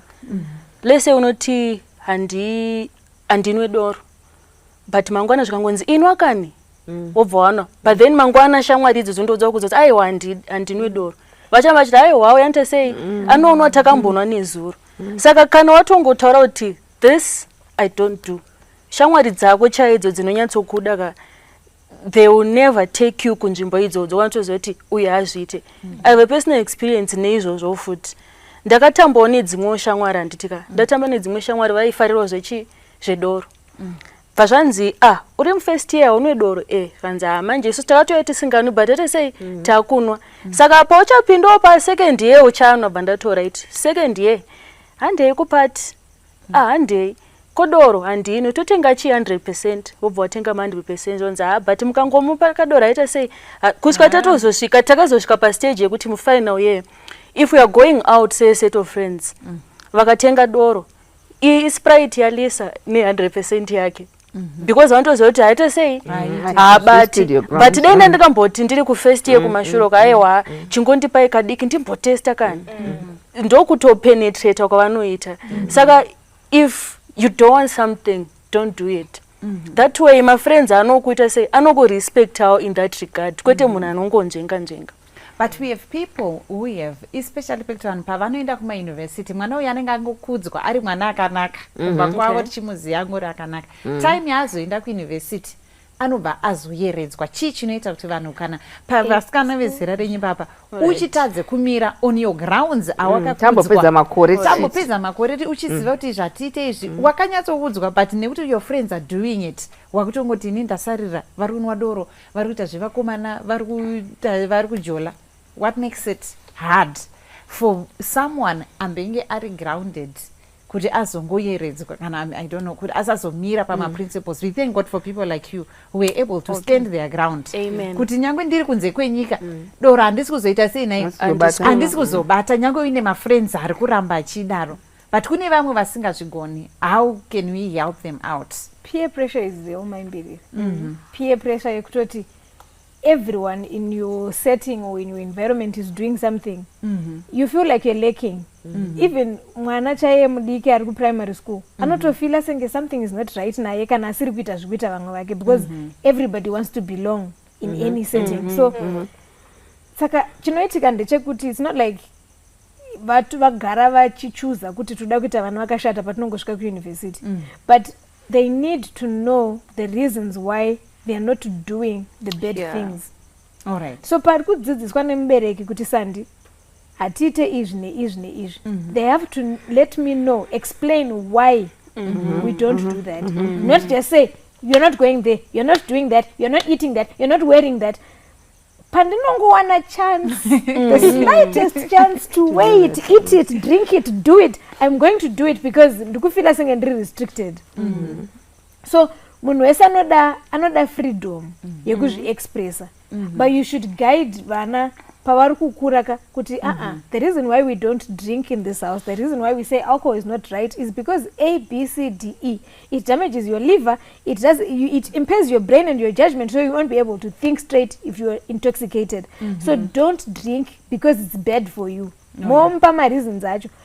Unlike kuti munongoti hayi pano hatidaro, hapana munhu anobuda gedhi, hapana munhu anoenda pandichawana munhu musegedhi risina ulokwa kuine vamwe vanga vachingobuda magedhi vachidzoka vari vapenyu vachitokuta haubuda gedhi tinongobuda tisatafa. So you look at it and it looks nice and beautiful and it's flashy. So zvakangoita Adam naEve zvavakaitwa nenyoka, anzani nyoka yakatotema fruit because Eve akasina Mwari musabate musadye, nyoka ikatema fruit ikati Eve akatozvonota inombofa. So that's how flashy it becomes when you get the chance to do things that you're restricted from doing without reason. Then zvimwe zvacho inenge itori lack of exposure chaichai. Like there are homes and certain parents yekuti mwana achikura anonzi usaite ma-friends, usadai tamba nevanoemba menyu, just play with your siblings nema-cousins because vanhu vakashata anozodzidziswa musikanzwa and all that. So when you go out there you have no experience. I think vabereki vanofanira kusiya vana votrya ma-friends voita tuma-heartbreaks kwavo twe-friendship vachidzoka kumba vachichema vachicomfortwa vachikura vachiona kuti the world is not as nice as everyone. The world is not as nice as vanhu vemba menyu and your hama dzako and everything. Saka kana usina exposure iyoyo musi waunoenda kunze ukanoona ma-friends aya you'll be tempted to just do zvimwe zvinhu zvine zvichiitwa ikoko because iwe haunambozviona mukukura kwako and you just end up getting lost and doing anything.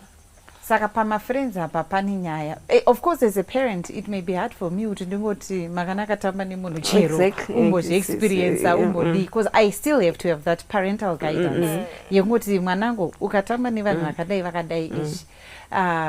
Of course ma-restrictions akawanda ndo pekuti munhu akazowana exposure ndo paanozotanga kuita zvese zvese. Maybe in the interest of our time, what are our last words and kuguida vamwe ipapa panyaya yema-friends ipapa, even some biblical verses? I think nyaya yema-friends inyaya yatinotora for granted, but shape ma-characters edu a lot. You might be the toxic friend. You need to introspect and really look at yourself, kuti what kind of a friend are you? And I would say choose suitability over compatibility. Okay, thank you. All right, ini ndoda kungoti pashamwari apa ngatisangove vanhu vanongotamba uri confined, let's say profession yako chete. Choose or even one from different fields. tichiri kukura especially patiri mangwana o need friends ndo bhenko revana vedu zvinhu zvatakadhinaiwawo nevabereki vedu saka isusu let's just try to be friends with everyone shamwari hadzina kushata if they know your boundaries and if you know your boundaries. That's right. Just bank kwakawanda so that mangwana hautambudziki. Mashoko agogosa ekuti your network is your network. Exactly. Saka zvakakosha to have a wide circle as long as you know your boundaries. Yes. Okay, indangoti my friendships akanaka and find my friends ekuti vanokubuild up. Vanono worth yako. Find friends who pray with you. We have David and Jonathan. That's right. Vaisimudzirana. They would pray together. Find friends who motivate you in this journey of life. Vasiri my friends of convenience, but my friends they also want to see the good come out of you. That's right. Yes. Also, don't keep secret friends. Okay. Where I come from, we live in a setting we know everybody's friend. I can freely introduce my friends to my family. I don't mind. So then they become my all-weather friends. And my family knows Guti, if I'm not there, they ask Lisa, they ask Ningi. So once you want to keep a friend that nobody else knows, or your family, the people that actually love you, don't know about them, then there's something that is not right with that friendship. You shouldn't keep secret friends, and you should also not just open up to everyone. Yes. Not everyone deserves a piece of you. Yeah. Not everybody deserves a piece of you. That's right.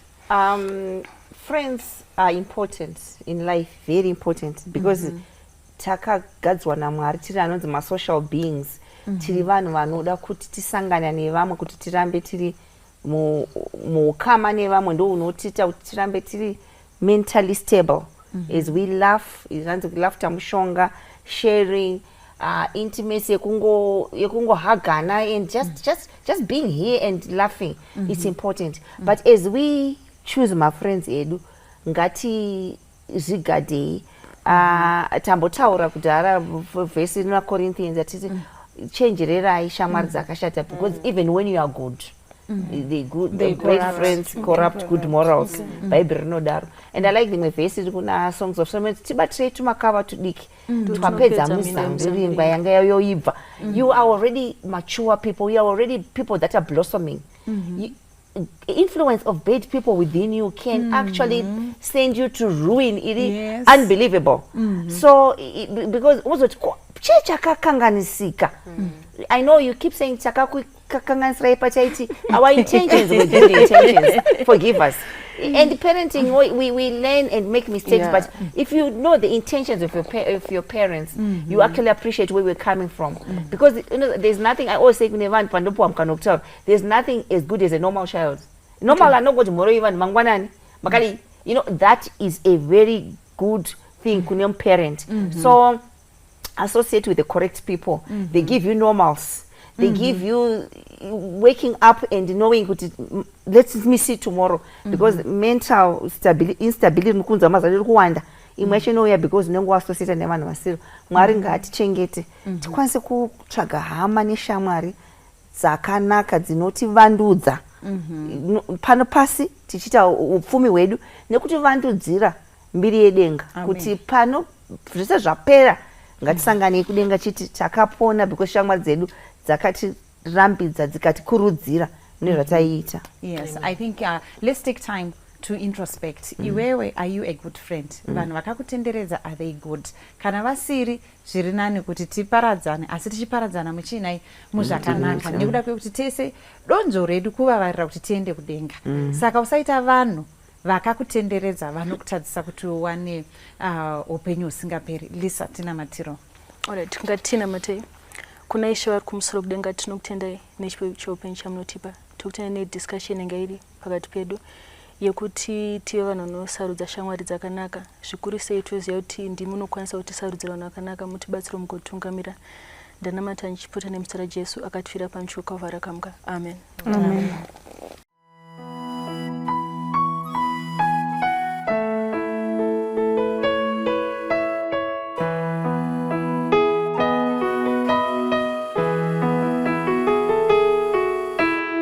What a friend we have in Jesus.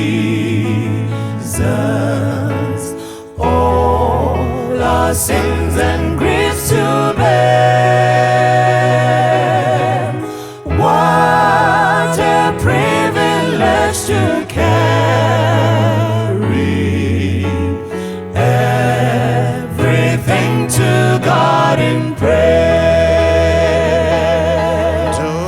Oh, what peace we often forfeit.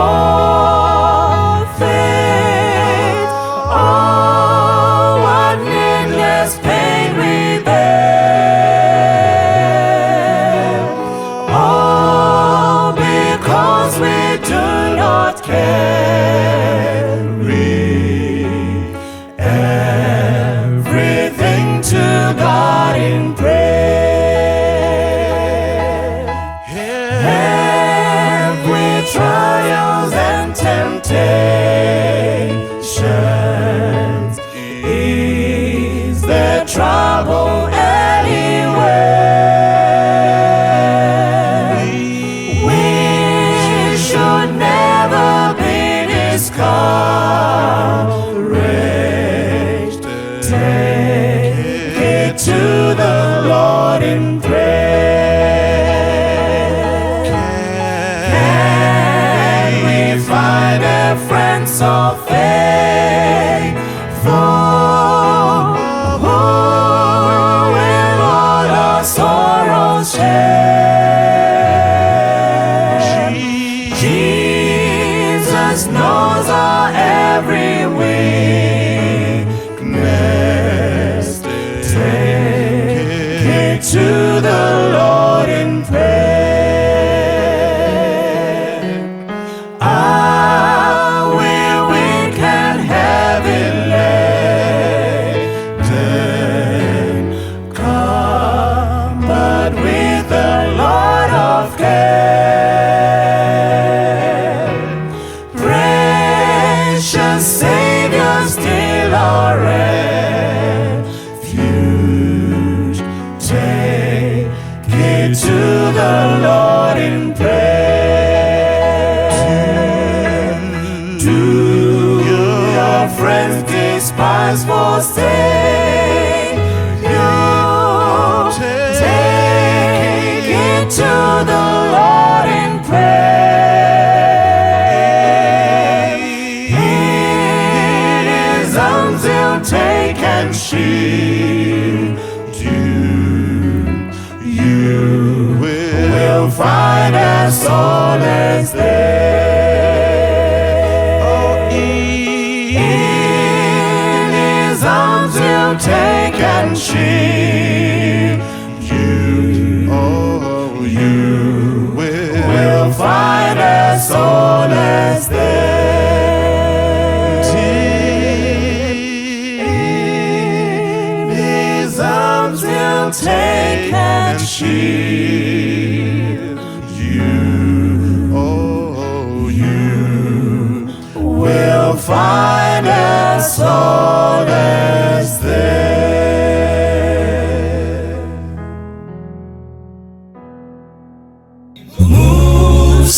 Panguva yakaoma yeupenyu, pazvakaoma mukati mekurarama, tiri kurarama apo misodzi ndo nhaka yedu.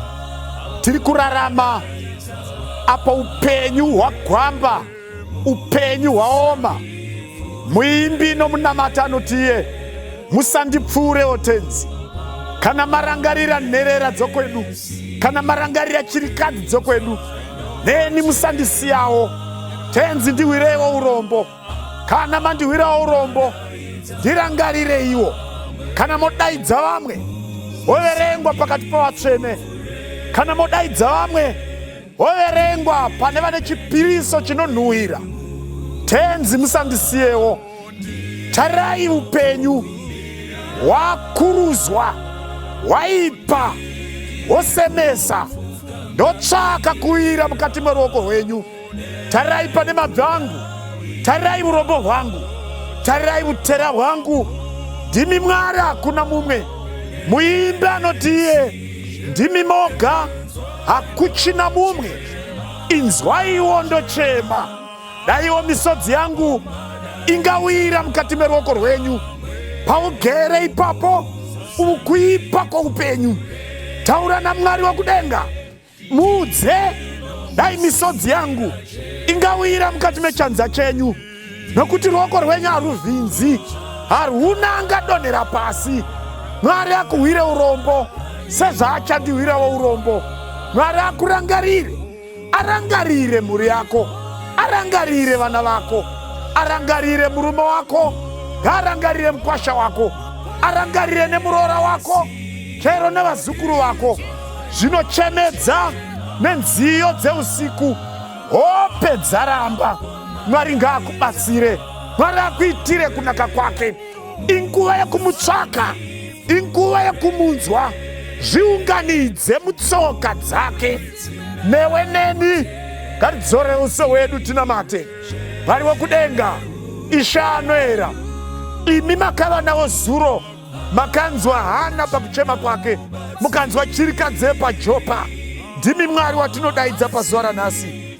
Imi Mwari makateera tsvimbo yaMozisi pagungwa. Ndimi Mwari akanzwa Pita mukati mejere. Imi Mwari makaona Dhanieri mukati megomba reshumba. Ndiyemi Mwari makaona Paul naSilas mukati metorongo. Inzwaiwo tochema, tigwizimbe mukati meropa, tinyikidzwe mukati meropa. Ropa rinonatsa, ropa rinochenura. Kana matichenura, isaiwo upenyu maoko, isaiwo zvokudya patafura, isaiwo kudziya kwomuviri. Tiwirei urombo, tigamuchirei, towira muruoko rwenyu, ruoko ruzere nyasha, muzita raJesu rinorapa, rinonyaradza. Amen.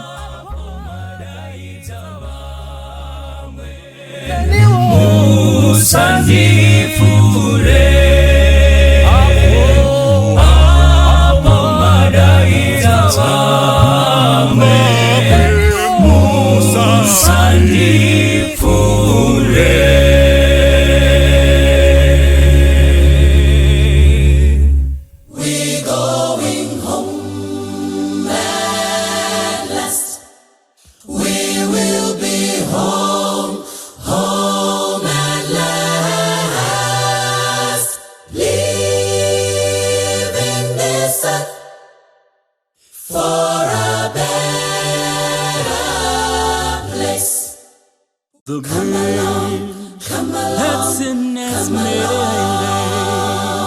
has finally been removed. For the sake will fill eternity, basking in the sunlight of His presence. Yeah, what a gathering that will be when we meet our first parents there, expelled from Eden, but saved by grace. We are home at last. We're going home at last. We are going home, home at last. Leaving this earth for a better place. For a better place. How? Come along, come along, to inherit. Be apostles, come along, we'll be there. Oh, I can't wait to see that we forgiven for Him. We'll be there too.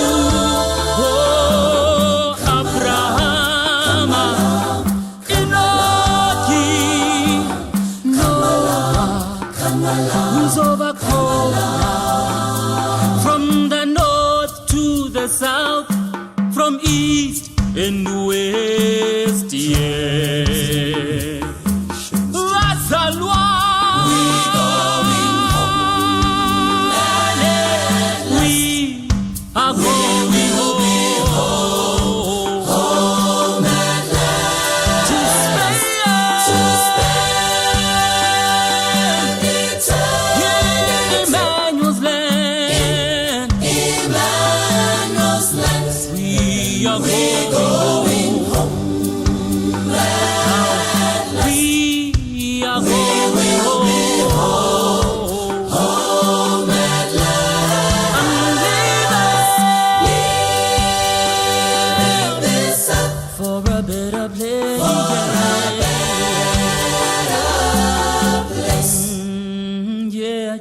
We have won at last. We're going home at last. We are going home. We will be home, home at last. To spend eternity in Emmanuel's land. Emmanuel's land. We are going home.